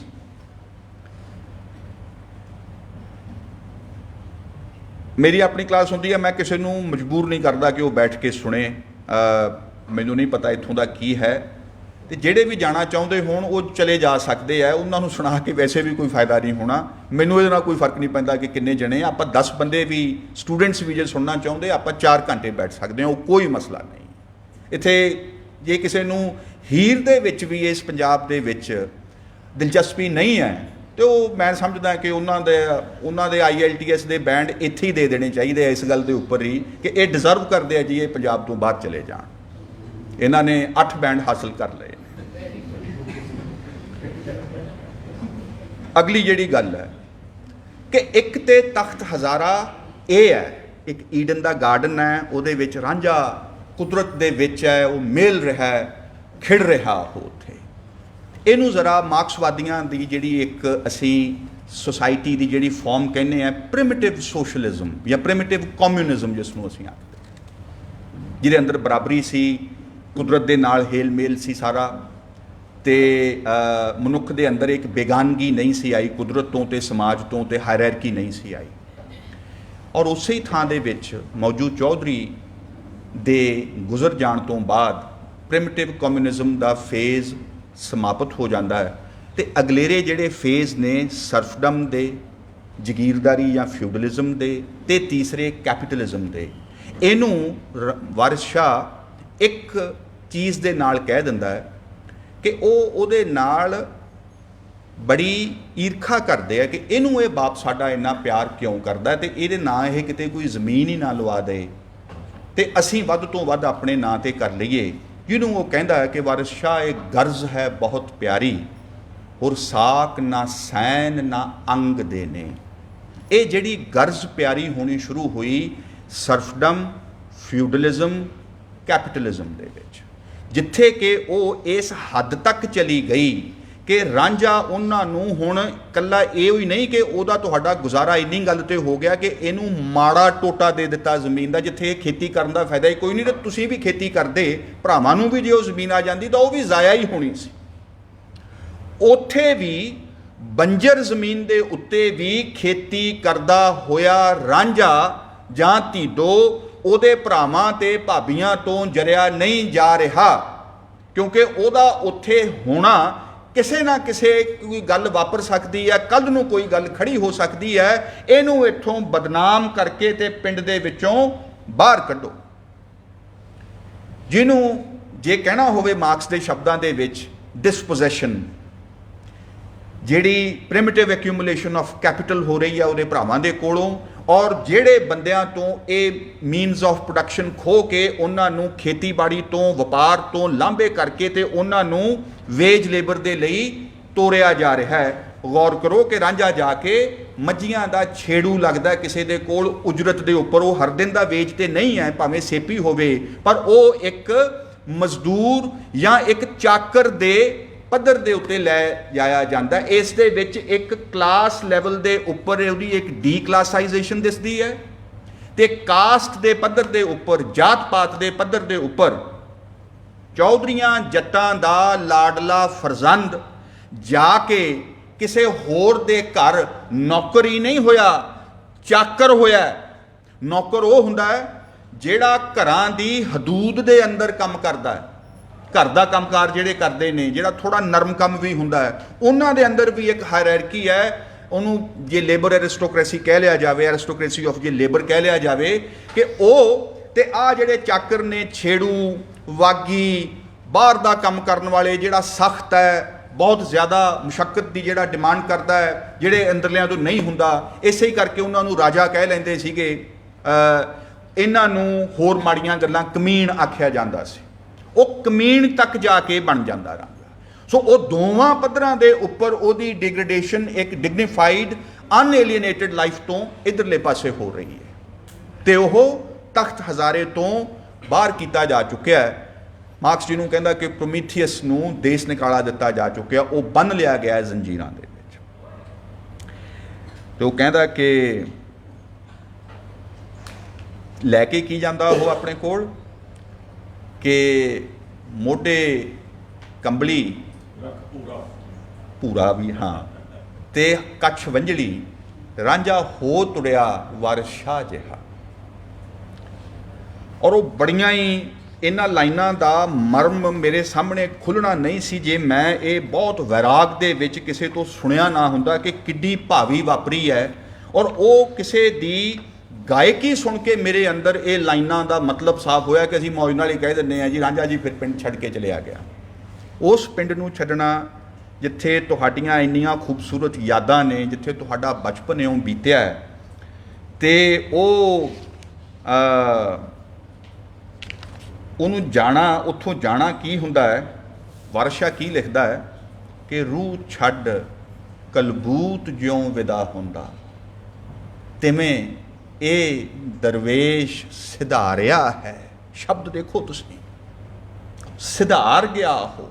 ਅਸੀਂ ਕਹਿੰਦੇ ਹਾਂ ਜੀ ਉਹ ਬੰਦਾ ਪਰਲੋਕ ਸਿਧਾਰ ਗਿਆ। ਦਰਵੇਸ਼ ਕਹਿ ਦਿੱਤਾ ਉੱਥੇ ਰਾਂਝੇ ਨੂੰ, ਔਰ ਰੂਹ ਇੱਥੇ ਹੈ ਉਹਦੀ, ਕਲਬੂਤ ਲੈ ਕੇ ਗਿਆ ਉਹ ਇਕੱਲਾ। ਉਸ ਕਲਬੂਤ ਦੇ ਵਿੱਚ ਜਾਨ ਪੈਣੀ ਹੈ ਹੀਰ ਨੂੰ ਵੇਖ ਕੇ ਦੁਬਾਰਾ। ਵਾਰਸ਼ਾ ਉੱਥੇ ਕੀ ਕਹਿੰਦਾ ਕਿ ਜਦੋਂ ਦੋਵੇਂ ਮਿਲਦੇ ਆ ਤੇ ਉਹ ਕਹਿੰਦਾ ਕਿ ਰੂਪ ਜੱਟੀ ਦਾ ਵੇਖ ਕੇ ਜਾਗ ਲੱਦੀ, ਸੁੱਤਾ ਪਿਆ ਸੀ ਉਹ, ਚੇਤਨ ਨਹੀਂ ਸੀ। ਉਹਦਾ ਰੂਪ ਦੇਖ ਕੇ, ਉਹਦਾ ਜਲਵਾ ਦੇਖ ਕੇ, ਉਹਦਾ ਜਲਾਲ ਦੇਖ ਕੇ ਜਾਗ ਖੁੱਲੀ ਰਾਂਝੇ ਦੀ ਹੈ। ਤੇ ਹੀਰ ਦੇ ਨਾਲ ਕੀ ਹੋਇਆ? ਹੀਰ ਘੋਲ ਘੱਤੀ ਕੁਰਬਾਨ ਹੋਈ। ਰਾਂਝਾ ਜਿਹੜਾ ਜਾਗ ਗਿਆ ਮਤਲਬ ਜ਼ਿੰਦਾ ਹੋ ਗਿਆ ਨਵੇਂ ਤੌਰ ਦੇ ਵਿੱਚ। ਹੀਰ ਹੈ ਜਿਹੜੀ, ਉਹ ਜਿਹੜੀ ਜ਼ਿੰਦਗੀ ਦੇ ਨਾਲ ਭਰੀ ਹੋਈ ਸੀ, ਜਿਹੜੀ ਉੱਥੇ ਜਿਹੜੀ ਐ ਛਣਕਦੀ ਫਿਰਦੀ ਹੈ, ਫਿਰ ਇਹ ਛਣਕਦੀ ਚਾਉ ਦੇ ਨਾਲ ਜੱਟੀ, ਜਿਵੇਂ ਕਹਿੰਦਾ ਵਾਰਿਸ ਸ਼ਾਹ। ਸ਼ਬਦਾਂ ਦੇ ਵੱਲ ਗੌਰ ਕਰੋ, ਕੀ ਸ਼ੈ ਆ ਉਹ ਉੱਥੇ। ਵਣਜਾਰਾ ਬੇਦੀ ਨੇ ਕੁਝ ਬਿਹਤਰੀਨ ਲਾਈਨਾਂ ਲਿਖੀਆਂ ਨੇ ਕਿ ਹੀਰ ਦਾ ਝੰਗ ਸਿਆਲ ਦੇ ਵਿੱਚ ਮੁਕਾਮ ਕੀ ਹੈ, ਉਹ ਕਿਵੇਂ ਉੱਥੋਂ ਦੀ ਬਨਸਪਤੀ ਇਕੋਲੋਜੀ ਦਾ ਹਿੱਸਾ ਹੈ, ਉਹਦੀ ਸਿਖਰ ਆ ਉਹ ਇੱਕ ਤਰ੍ਹਾਂ ਦੇ ਨਾਲ। ਉਹ ਘੋਲ ਘੱਤੀ ਕੁਰਬਾਨ ਹੋਈ, ਉਹਦੀ ਜਾਨ ਨਿਕਲ ਕੇ ਰਾਂਝੇ 'ਚ ਪੈ ਗਈ, ਹੀਰ ਰੂਹ ਹੋ ਗਈ, ਰਾਂਝਾ ਕੁਲਬੂਤ ਆ। ਫਿਰ ਉਹ ਕਹਿੰਦਾ ਕਿ ਉਹ ਵੱਖੀ ਦੇ ਨਾਲ ਲੱਗ ਕੇ ਇੰਜ ਬੈਠ ਗਈ, ਸਣੇ ਕਿਰਪਾਨ ਕਬਾਨ ਹੋਈ, ਜਿਵੇਂ ਉਹ ਉਹਦੇ 'ਚ ਮਿਆਨ 'ਚ ਜਿਵੇਂ ਅਸੀਂ ਪਾ ਲੈਂਦੇ ਇੱਕ ਚੀਜ਼ ਹੋ ਗਏ ਦੋਹਾਂ ਦਾ। ਫਿਰ ਹੁਣ ਕੋਈ ਦੁਆਇਤ ਨਾ ਰਹਿ ਗਿਆ। ਹੀਰ ਦਾ ਇਸ਼ਕ ਹੈ ਇੱਕ ਪਾਸੇ ਜਿੱਥੇ ਸਾਕ ਨਾ ਸੈਨ ਨਾ ਅੰਗ ਦੇ ਨੇ, ਉਹ ਇੱਕ ਕੰਟਰਾਸਟ ਹੈ, ਤਖਤ ਹਜ਼ਾਰੇ ਦੇ ਵਿੱਚ ਇਹ ਭਾਵੀ ਵਰਤ ਚੁੱਕੀ ਹੈ। ਤੇ ਦੂਜੇ ਪਾਸੇ ਇੱਕ ਹੀਰ ਹੈ ਜਿਹੜੀ ਰਾਂਝੇ ਨੂੰ ਉਹਨਾਂ ਹਾਲਾਂ ਦੇ ਵਿੱਚ ਉਹਦੇ ਵਾਹ ਸੱਜਣ ਦੇ ਉੱਤੇ ਆਖ ਕੇ ਹੀ ਉਹਦੇ ਨਾਲ ਉਸੇ ਹੀ ਗੱਲ ਦੇ ਉੱਤੇ ਇਕਰਾਰ ਕਰ ਲੈਂਦੀ ਆ। ਉਹਦੇ ਅੰਦਰ ਕੋਈ ਸਾਡੀਆਂ ਹਿੰਦੀ ਫਿਲਮਾਂ ਵਾਂਗੂ ਜਾਂ ਉਰਦੂ ਸ਼ਾਇਰੀ ਵਾਂਗੂ ਕੋਈ ਲੰਮਾ ਟਾਈਮ ਨਹੀਂ ਲੱਗਦਾ ਕਿ ਔਰਤ ਸਹਿਮਤ ਹੋਵੇ ਇਸ਼ਕ ਦੇ ਲਈ। ਐਲਾਨੀਆਂ ਪਹਿਲੀ ਮਿਲਣੀ ਦੇ ਵਿੱਚ ਉਹ ਲੀਡ ਲੈਂਦੀ ਹੈ। ਔਰ ਇੱਥੇ ਪੰਜਾਬ ਦੇ ਕਾਵਿ ਸ਼ਾਸਤਰੀ ਨੁਕਤੇ ਤੋਂ ਉਰਦੂ ਫਾਰਸੀ ਦੇ ਕਾਵਿ ਸ਼ਾਸਤਰ ਦੇ ਨਾਲ ਟੱਕਰ ਦਿਖਾਈ ਦਿੰਦੀ ਹੈ ਕਿ ਇਹ ਸਾਡੇ ਦੇਸੀ ਬੰਦੇ ਮਸਨਵੀ ਦੀ ਫਾਰਮ ਦੇ ਵਿੱਚ ਕਿੱਸਾ ਲਿਖ ਰਹੇ ਨੇ, ਪਰ ईरानी काव्य शास्त्र ਦੇ ਨਾਲ ਪੂਰਾ ਦਸਤ ਪੰਜਾ ਲਿਆ ਹੋਇਆ ਉੱਥੇ। ਉਰਦੂ ਗਜ਼ਲ ਦੇ ਵਿੱਚ ਭਰੀ ਪਈ ਹੈ ਕਿ ਜੀ ਇਕਰਾਰ ਹੀ ਨਹੀਂ ਹੋ ਰਿਹਾ। खाक हो जाएंगे हम तुमको खबर होने तक, कौन जीता है तेरी जुल्फ के सर होने तक, ये खलिश कहाँ से होती जो जिगर के पार होता, है कि नहीं है इस तेरे तीर नीम कश को। ये इत्थे खड़ा है, इत्थे बहुत कुछ है उर्दू शायरी इस इल्यूजन दे विच जां एक इस ਵਿਚਕਾਰਲੀ ਸਪੇਸ ਦੇ ਵਿੱਚ ਬੇਬਹਾ ਸ਼ਾਇਰੀ ਆ, ਔਰ ਬੜੀਆਂ ਉਹਨਾਂ ਨੇ ਵੀ ਆਪਣੀਆਂ ਕਮਾਲਾਂ ਕੀਤੀਆਂ ਨੇ। ਪੰਜਾਬ ਦੇ ਵਿੱਚ ਤੁਹਾਨੂੰ ਇੱਕ ਵੀ ਪ੍ਰੀਤ ਕਹਾਣੀ ਦੇ ਵਿੱਚ ਲੜਕੇ ਤੇ ਲੜਕੀ ਦੇ ਦਰਮਿਆਨ ਇਹਦੇ ਅੰਦਰ ਦਾ ਇੱਕ ਵੀ ਥਾਂ ਦੇ ਉੱਤੇ ਤੁਹਾਨੂੰ ਕੋਈ ਲਮਕਾ ਨਹੀਂ ਆਉਂਦਾ। ਉਹ ਪਹਿਲੀ ਨਜ਼ਰੇ ਹੀ ਹੁੰਦਾ ਹੈ, ਔਰ ਅਸੀਂ ਉਹਨੂੰ ਪਹਿਲੀ ਜਿਹੜਾ ਨਜ਼ਰੇ ਕਹਿ ਦਿੰਦੇ ਆ। ਇਹਦੇ ਅੰਦਰ ਕੋਈ ਗੱਲ ਹੈ, ਇੱਥੇ ਰਮਜ਼ ਹੈ ਕੋਈ ਪੰਜਾਬ ਦੀ ਬਹੁਤ ਵੱਡੀ, ਜਿਹੜੀ ਇਹਨਾਂ ਨੇ ਬੰਨ੍ਹ ਕੇ ਰੱਖੀ ਹੈ। ਇਸੇ ਕਰਕੇ ਮੈਨੂੰ ਕਈ ਵਾਰ ਇਹ ਲੱਗਦਾ ਹੁੰਦਾ ਕਿ ਜਿਹੜੀ ਸਾਡੀ ਪੰਜਾਬੀ ਗਜ਼ਲ ਇਸ ਤਰ੍ਹਾਂ ਦੇ ਨਾਲ ਲਿਖੀ ਗਈ, ਪੰਜਾਬੀ 'ਚ ਲਿਖੀ ਗਈ, ਲਹਿਜੇ 'ਚ ਲਿਖੀ ਗਈ, ਪਰ ਉਹਦੇ ਅੰਦਰ ਸੈਂਸਿਬਿਲਿਟੀ ਉਰਦੂ ਵਾਲੀ ਵੀ ਨਿਭਾਈ ਜਾ ਰਹੀ ਹੁੰਦੀ ਹੈ ਬਹੁਤ ਪਾਸਿਆਂ ਤੋਂ। ਅਗਲੀ ਇਹਦੇ ਅੰਦਰ ਫਿਰ ਵੇਖੀਏ ਕਿ ਹਿਰਸ ਗਰਜ਼ ਦਾ ਵਿਕਟਮ ਹੈ ਰਾਂਝਾ। ਉਸ ਵਿਕਟਮ ਨੂੰ ਕਿੰਨਾ ਆਦਰ ਤੇ ਮਾਣ ਦਿੰਦੀ ਹੈ ਹੀਰ ਬੇਗਾਨੀ ਥਾਂ ਦੇ ਉੱਤੇ ਜਾ ਕੇ। ਜਿਵੇਂ ਹੀਰ ਕੋਈ ਸਿਧਾਂਤ ਹੋਵੇ ਜਿਹੜਾ ਉਹਨੂੰ ਅਹਿਸਾਸ ਕਰਵਾਵੇ ਰਾਂਝੇ ਨੂੰ ਕਿ ਕੀ ਸ਼ੈ ਹੈ। ਇੱਕ ਗੱਲ ਆਪਾਂ ਭੁੱਲਦੇ ਹਾਂ, ਉਹਦੇ ਬਾਬਤ ਅਕਸਰ ਨਹੀਂ ਆਖਿਆ ਜਾਂਦਾ ਕਿ ਰਾਂਝਾ ਆਪਣੀਆਂ ਭਾਬੀਆਂ ਨੂੰ ਬੋਲੀ ਮਾਰਦਾ ਉਹ ਕਿ ਹੀਰ ਵਿਆਹ ਕੇ ਲਿਆਵਸਾਂ ਮੈਂ, ਤੇ ਤੁਸੀਂ ਉਹਦੀਆਂ ਉਹ ਮਹਿਰੀ ਬਣ ਕੇ ਇੱਥੇ ਬੈਠੋਗੀ, ਤੁਸੀਂ ਗੋਲੀਆਂ ਹੋਵੋਗੀਆਂ ਉਹਦੀਆਂ, ਐਲਾਨ ਕਰਕੇ ਜਾਂਦਾ। ਇਹ ਨਹੀਂ ਹੈ ਕਿ ਉਹ ਛੱਡ ਕੇ ਚਲਿਆ ਗਿਆ ਸਦਾ ਦੇ ਲਈ ਤਖਤ ਹਜ਼ਾਰੇ, ਉਹਨੇ ਆਉਣਾ ਨਹੀਂ, ਉਹਨੇ ਆਉਣਾ ਇਸ ਇੱਕ ਗੱਲ ਨੂੰ। ਔਰ ਇੱਥੇ ਵਾਪਸ ਤਖਤ ਹਜ਼ਾਰੇ ਆਉਣ ਤੱਕ ਰਾਂਝਾ ਕੀ ਹੋ ਚੁੱਕਿਆ ਹੈ, ਉਹ ਕਿਹੜੀ ਜਦੋਜਹਿਦ ਲੜ ਚੁੱਕਿਆ ਹੈ, ਉਹ ਕਿਹੜੇ ਮੁਕਾਮ ਹਾਸਲ ਕਰ ਚੁੱਕਿਆ ਹੈ, ਉਹ ਕਿਹੜੇ ਸਫ਼ਰਾਂ ਤੇ ਜਾ ਚੁੱਕਿਆ ਹੈ, ਉਹ ਕੀ ਬਦਲ ਚੁੱਕਿਆ, ਕੀ ਉਹ ਹੁਣ ਉਹੀ ਬੱਚਾ ਰਹਿ ਗਿਆ ਮੌਜੂ ਚੌਧਰੀ ਦਾ।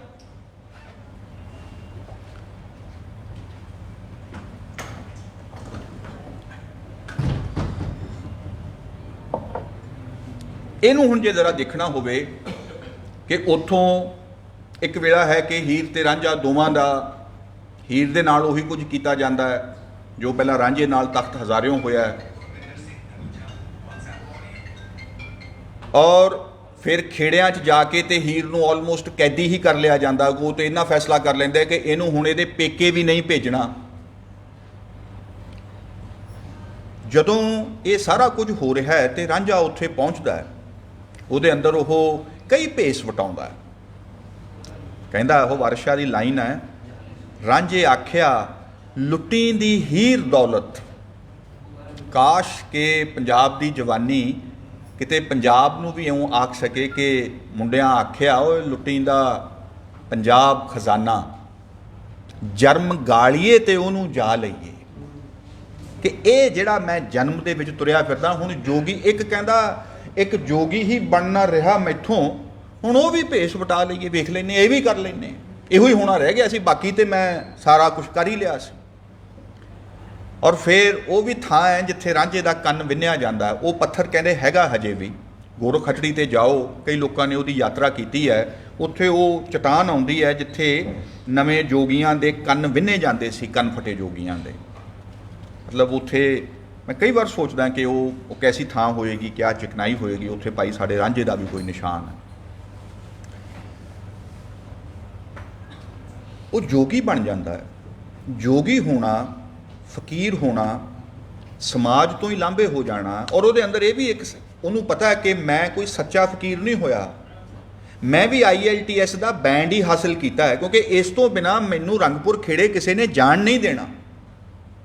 ਇਸ ਕਰਕੇ ਉਹ ਜਾ ਸਿਰਫ ਜੋਗੀ ਸਕਦੇ ਨੇ ਉਸ ਸਮੇਂ, ਓਪਰਾ ਮਰਦ ਨਹੀਂ ਜਾ ਸਕਦਾ, ਪਿੰਡਾਂ 'ਚ ਗੇੜਾ ਨਹੀਂ ਕੱਢ ਸਕਦਾ। ਉਹ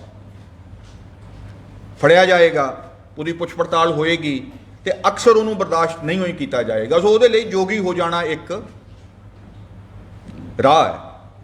ਹੁਣ ਰਾਂਝਾ ਉੱਥੇ ਪਹੁੰਚਦਾ ਤੇ ਉਹ ਇਹ ਵੀ ਕਹਿੰਦਾ ਕਿ ਹੁਣ ਤੇ ਮੈਂ ਚੋਰ ਹੋ ਗਿਆ, ਮੈਂ ਕੋਈ मैं एक ऐसी निखिद्ध अवस्था दे विच है कि हुण तो यह भी आसरा पता नहीं है कि नहीं है कि हीर कदे मिलेगी भी, ये भी कर लीए जन्म गालीए तो ओनू जा लईए, एडी गल कह देनी कि ये भी हुण जन्म गाल लीए, कोई गल नहीं।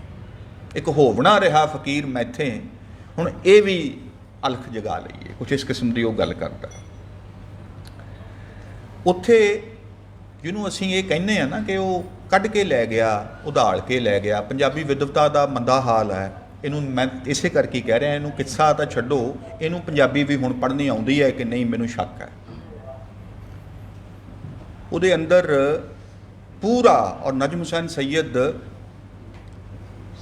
ने ये गल आखी है भी उन्हें तो भाई रंगपुर खेड़े दियां औरतां नूं, हीर दे शरीके दियां औरतां नूं, सैती नूं, होरां नूं इस गल दा कायल कीता कि भाई हक इन्हां दा है, इन्हां दा इकट्ठे रहना, विआह कराउणा, निकाह होना इन्हां दा बनदा सी, धक्का कीता गया है।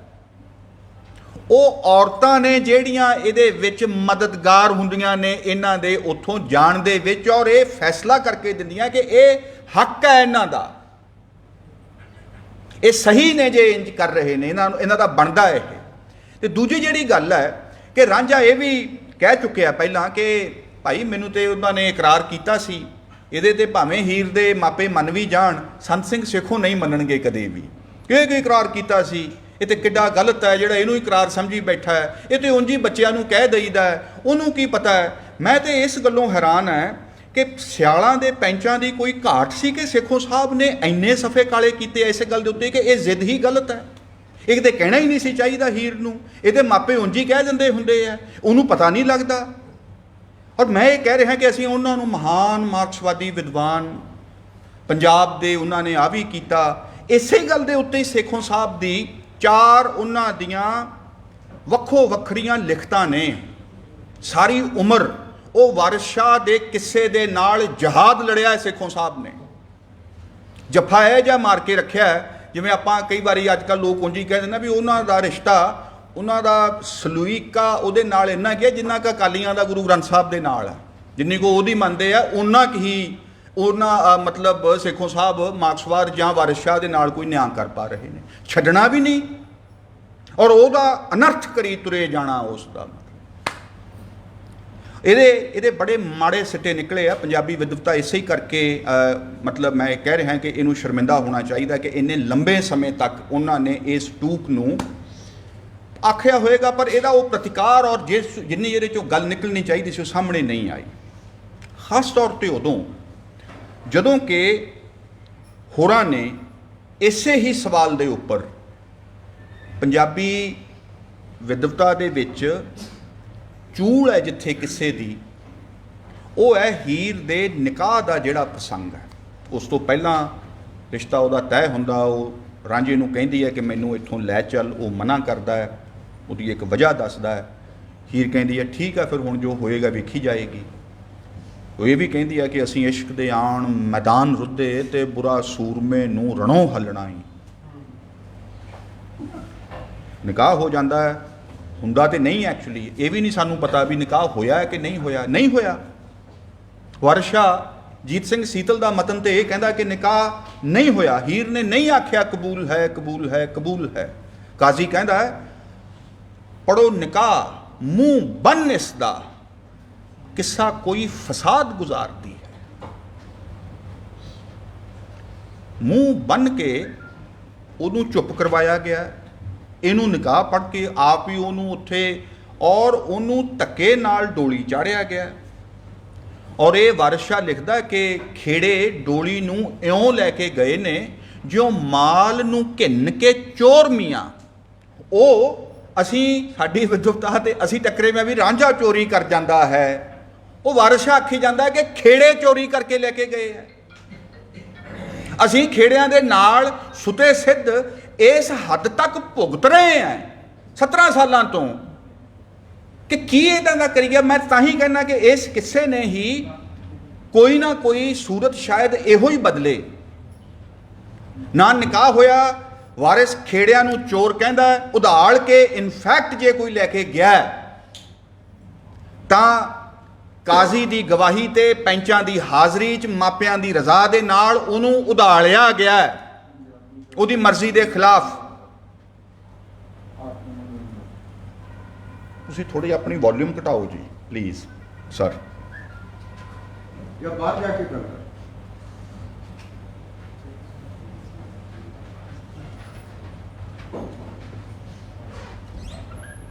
ਔਰ ਸਾਡਾ ਜ਼ੋਰ ਕੀ ਲੱਗਿਆ ਪਿਆ, ਨਹੀਂ ਜੀ ਰਾਂਝਾ ਉਧਾਲ ਕੇ ਲੈ ਗਿਆ ਹੈ, ਪਹਿਲਾਂ ਮਨਾ ਵੀ ਕਰ ਦਿੰਦਾ ਹੈ, ਇਹਦਾ ਇੱਥੇ ਵਾਰਿਸ ਸ਼ਾਹ ਟਪਲਾ ਖਾ ਗਿਆ ਹੈ। ਅਜੀਬ ਗੱਲਾਂ ਕਰੀ ਜਾਂਦੇ ਨੇ। ਮੈਂ ਤਾਂ ਇਹ ਕਹਿ ਰਿਹਾ ਕਿ ਹੀਰ ਵਾਰਿਸ ਦੇ ਉੱਪਰ ਹੀ ਸਾਡੇ ਵਿਦਵਾਨਾਂ ਨੂੰ ਨਹੀਂ ਪੜ੍ਹਨਾ ਚਾਹੀਦਾ। ਐਕਚੁਅਲੀ ਜਦੋਂ ਅਸੀਂ ਇਹਨਾਂ ਦਾ ਹਵਾਲਾ ਦਿੰਨੇ ਆ ਤਾਂ ਅਸੀਂ ਬਹੁਤ ਵੱਡਾ, ਮੈਨੂੰ ਲੱਗਦਾ ਕਿ ਸਮਾਂ ਖਰਾਬ ਕਰ ਰਹੇ ਹਾਂ। ਔਰ ਇਹਦੇ ਵਿੱਚ ਕਿਸ਼ਨ ਸਿੰਘ ਹੁਣਾਂ ਨੂੰ ਵੇਖਣਾ ਚਾਹੀਦਾ। ਔਰ ਮੈਂ ਹੋਰ ਵੀ ਹੈਰਾਨ ਹੋਇਆ ਕਿ ਡਾਕਟਰ ਹਰਜੀਤ ਸਿੰਘ ਗਿੱਲ ਹੁਣਾਂ ਦਾ ਬੜਾ ਸੈਲੀਬ੍ਰੇਟਡ ਆਰਟੀਕਲ ਹੈ ਦ ਕਸਮੋਲੋਜੀ ਆਫ ਹੀਰ ਵਾਰਿਸ। ਉਹਦੇ ਵਿੱਚ ਉਹ ਵੀ ਜਾਂ ਤੇ ਉਹ ਜਿਹੜੇ ਮਤਨ ਤੋਂ ਪੜ੍ਹ ਰਹੇ ਨੇ ਮੈਨੂਸਕ੍ਰਿਪਟ ਤੋਂ, ਉਹਦੇ 'ਚ ਫਾਲਟ ਹੈ, ਤੇ ਉਹਨਾਂ ਦੀ ਇਹ ਮਿਸਰੀਡਿੰਗ ਇਸ ਕਰਕੇ ਹੋਈ ਜਾ ਰਹੀ ਹੈ ਸਾਰੀ ਦੀ ਸਾਰੀ। ਉਹ ਇਸ ਸਾਰੇ ਪ੍ਰਸੰਗ ਨੂੰ ਮੈਂ ਸਮਝਦਾ ਕਿ ਬਿਲਕੁਲ ਉਲਟਾ ਪੜ੍ਹਦੇ ਆ।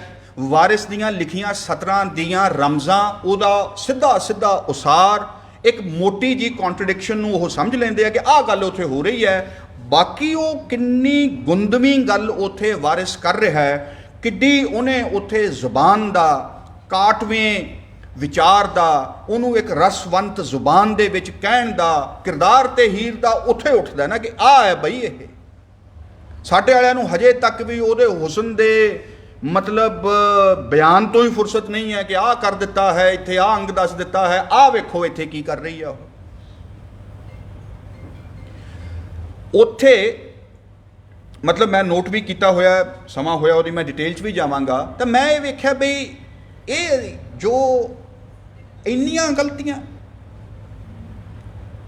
ਇਹ ਸਭ ਉਹ ਬੰਦੇ ਕਰ ਰਹੇ ਨੇ ਜਿਹੜੇ ਮਹਾਨ ਡਿਸਕੋਰਸੀ ਕਿਸਮ ਦੇ ਬੰਦੇ ਨੇ। ਉਹ ਟੈਕਸਟ ਨਹੀਂ ਪੜ੍ਹ ਸਕਦੇ। ਉਹ ਮੈਨੂੰ ਆਪਣੇ ਲਈ ਡਾਕਟਰ ਆਤਮ ਰੰਧਾਵਾ ਨੇ ਮੈਨੂੰ ਬੜੀ ਤਾਕੀਦ ਦੇ ਨਾਲ ਆਖਿਆ ਸੀ ਕਿ ਸੂਤਰਿਕ ਗੱਲ ਕਰਨੀ ਹੈ। ਮੈਂ ਚਾਹੁੰਦਾ ਵੀ ਹਾਂ ਸੂਤਰਿਕ ਗੱਲ ਕਰਨੀ। ਫਿਰ ਮੈਨੂੰ ਇਸ ਗੱਲ ਦਾ ਵੀ ਅਹਿਸਾਸ ਹੈ ਕਿ ਮੈਂ ਵੀ ਇਹ ਦਾਅਵਾ ਨਹੀਂ ਕਰ ਸਕਦਾ ਕਿ ਮੈਂ ਇਹਦਾ ਕੋਈ ਬਹੁਤ ਜਾਣਕਾਰ ਹੋ ਗਿਆ ਇਸ ਟੈਕਸਟ ਦਾ।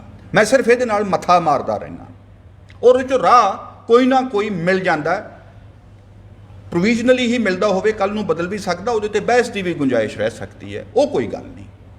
ਪਰ ਜਿਨ੍ਹਾਂ ਨੇ ਬਹੁਤ ਸੂਤਰਿਕ ਗੱਲ ਕੀਤੀ ਹੈ ਉਹ ਇੰਨੀ ਗਲਤ ਕੀਤੀ ਹੈ ਕਿ ਮੈਨੂੰ ਇਸ ਕਰਕੇ ਇਹਦੇ ਤੇ ਮੈਨੂੰ ਇਹ ਵੀ ਲੱਗਦਾ ਹੈ ਕਿ ਇਹ ਸੂਤਰਿਕ ਗੱਲ ਕਰਨ ਵਾਲਿਆਂ ਦੇ ਖਿਲਾਫ ਹੈ ਇਹ ਟੈਕਸਟ। ਐਕਚੁਅਲੀ ਇਹ ਉਹਨਾਂ ਨੂੰ ਲਿਜਾ ਰਿਹਾ ਹੈ, ਧੱਕਾ ਕਰਦਾ ਉਹਨਾਂ ਦੇ ਨਾਲ ਕਿ ਬਾਹਰ ਆਓ, ਆਪਣੇ ਉਸ ਸੂਤਰਿਕ ਸੁਰੱਖਿਆ ਤੋਂ ਬਾਹਰ ਆਓ ਜਿਹੜੀ ਅਸੀਂ ਇੱਕ ਕਵਚ ਕੁੰਡਲ ਲੈ ਕੇ ਚੱਲਦੇ ਹਾਂ ਇਹ ਜਿਹਾ।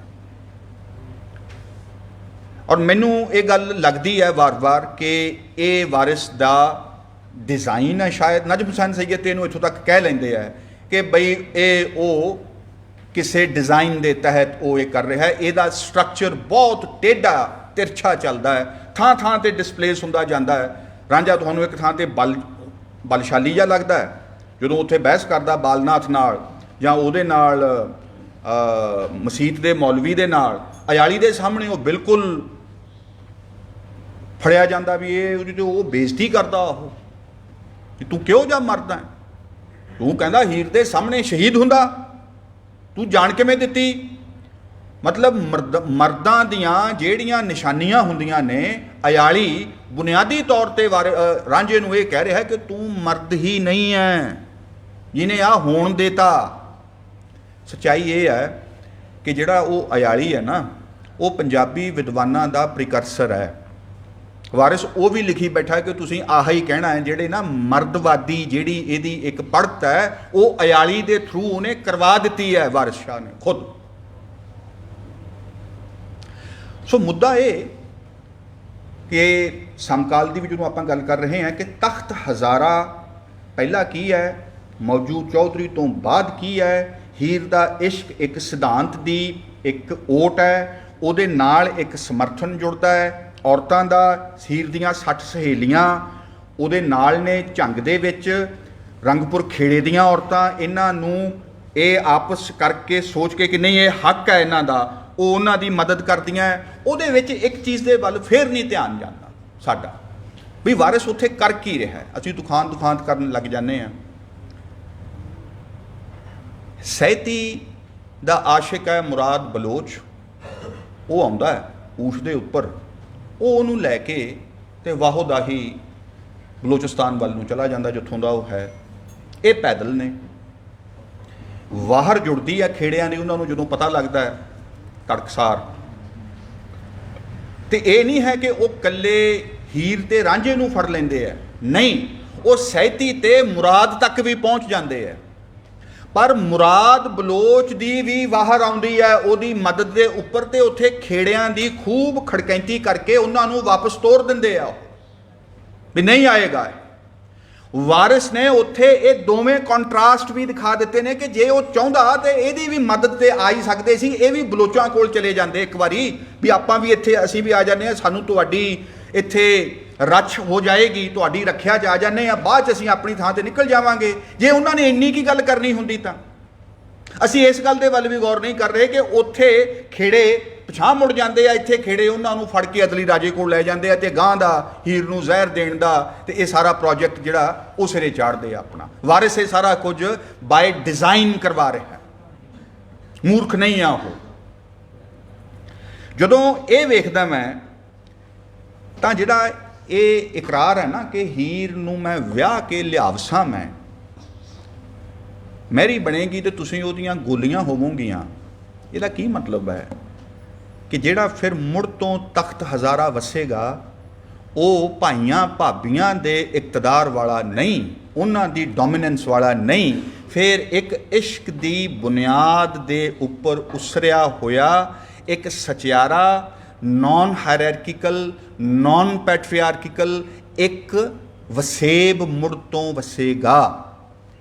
ਸੋਸ਼ਲਿਜ਼ਮ ਆਏਗਾ, ਕਮਿਊਨਿਜ਼ਮ ਆਏਗਾ, ਤੇ ਇਹੋ ਹੀ ਕਹਿੰਦੇ ਨੇ ਨਾ ਮਾਰਕਸ ਹੁਣੀ ਕਿ ਜੀ ਜਿਹੜਾ ਇਹ ਨਵਾਂ ਕਮਿਊਨਿਜ਼ਮ ਆਏਗਾ ਇਹ ਪ੍ਰਿਮਿਟਿਵ ਨਹੀਂ ਹੋਏਗਾ, ਇਹ ਸਾਰੀਆਂ ਪ੍ਰੋਡਕਟਿਵ ਕੈਪੈਸਿਟੀਜ਼ ਦੇ ਪੋਟੈਂਸ਼ੀਅਲ ਨੂੰ ਹੰਢਾ ਕੇ ਇੱਕ ਅਗਲੇਰੀ ਸਟੇਜ ਹੋਏਗੀ ਸਮਾਜ ਦੀ। ਮੈਂ ਇਹ ਕਹਿ ਰਿਹਾ ਕਿ ਮਾਰਕਸਵਾਦ ਦਾ ਇੱਕ ਖਾਕਾ ਇਹਨਾਂ ਸਟੇਜਸ ਦਾ ਉਹ ਵਾਰਿਸ ਸ਼ਾਹ ਵੀ ਇੱਥੇ ਦੇਈ ਬੈਠਾ ਜੀ, ਇਹਨੂੰ ਇੰਜ ਪੜ੍ਹਨਾ ਚਾਹੀਏ। ਤੇ ਅਸੀਂ ਇਹਦਾ ਸਮਕਾਲ ਵੀ ਬਣ ਜਾਂਦਾ, ਇਹਦੀ ਕੰਟੈਂਪਰੇਨਿਟੀ ਉਹ ਦਿਖਾ ਦਿੰਦਾ ਕਿ ਇਸ ਕਿੱਸੇ ਦੇ ਅੰਦਰ ਐਸੀਆਂ ਬੇਤਹਾਸ਼ਾ ਸਪੇਸਿਸ ਨੇ।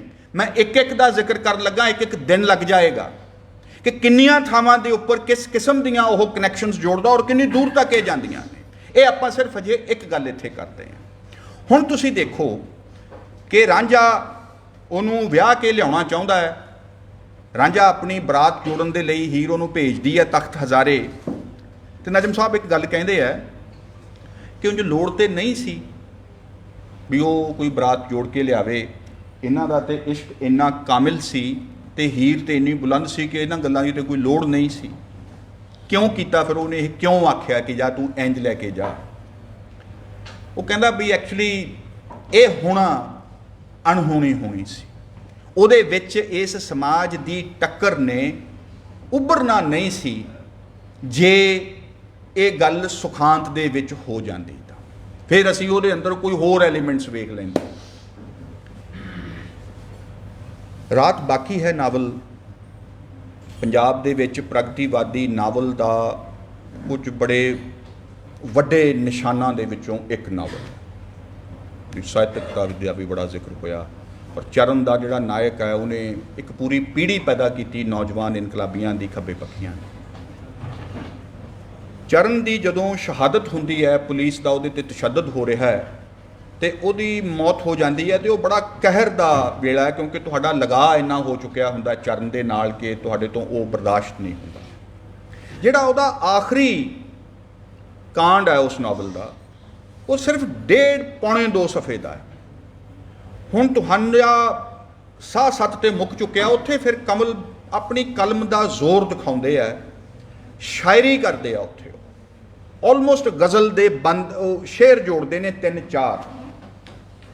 ਉਹਦੇ ਵਿੱਚੋਂ ਮੈਂ ਇੱਕ ਸ਼ੇਰ ਪੜ੍ਹਿਆ ਤੇ ਮੈਂ ਦੰਗ ਰਹਿ ਗਿਆ ਕਿ ਕਮਲ ਕੀ ਕਰ ਰਿਹਾ ਹੈ ਇੱਥੇ। ਕਹਿੰਦਾ ਮੱਝੀ ਚਾਰੀਆਂ ਬੇਲੇ ਅਜਾਈ ਜਾਣੀਆਂ ਨਹੀਂ।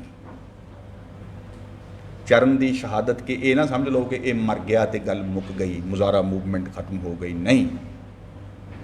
ਮੱਝੀ ਰਾਂਝੇ ਦੀ ਗੱਲ ਵੇਖੋ ਕਿ ਮੱਝੀ ਚਾਰੀਆਂ ਬੇਲੇ ਅਜਾਈ ਜਾਣੀਆਂ ਨਹੀਂ, ਰਹਿ ਗਈ ਰਾਂਝਿਆ ਆਉਣੀ ਤੇਰੀ ਬਾਰਾਤ ਬਾਕੀ ਹੈ, ਰਾਤ ਬਾਕੀ ਹੈ, ਰਾਤ ਬਾਕੀ ਹੈ। ਉਹ ਸਿੱਧਾ ਚੱਕ ਕੇ ਮੁਜ਼ਾਹਰਾ ਮੂਵਮੈਂਟ ਨੂੰ 20ਵੀਂ ਸਦੀ ਦੇ ਪੰਜਾਬ ਦੀ ਸਭ ਤੋਂ ਵੱਡੀ ਮਾਸ ਮੂਵਮੈਂਟ ਤੇ ਹਥਿਆਰਬੰਦ ਮੂਵਮੈਂਟ ਤੇ ਜਿਹੜੀ ਸਫਲ ਹੋਈ ਤਿਬਹਾਗਾ ਤੇਲੰਗਾਨਾ ਦੇ ਬਰਾਬਰ ਦੀ ਮੂਵਮੈਂਟ ਸੀ।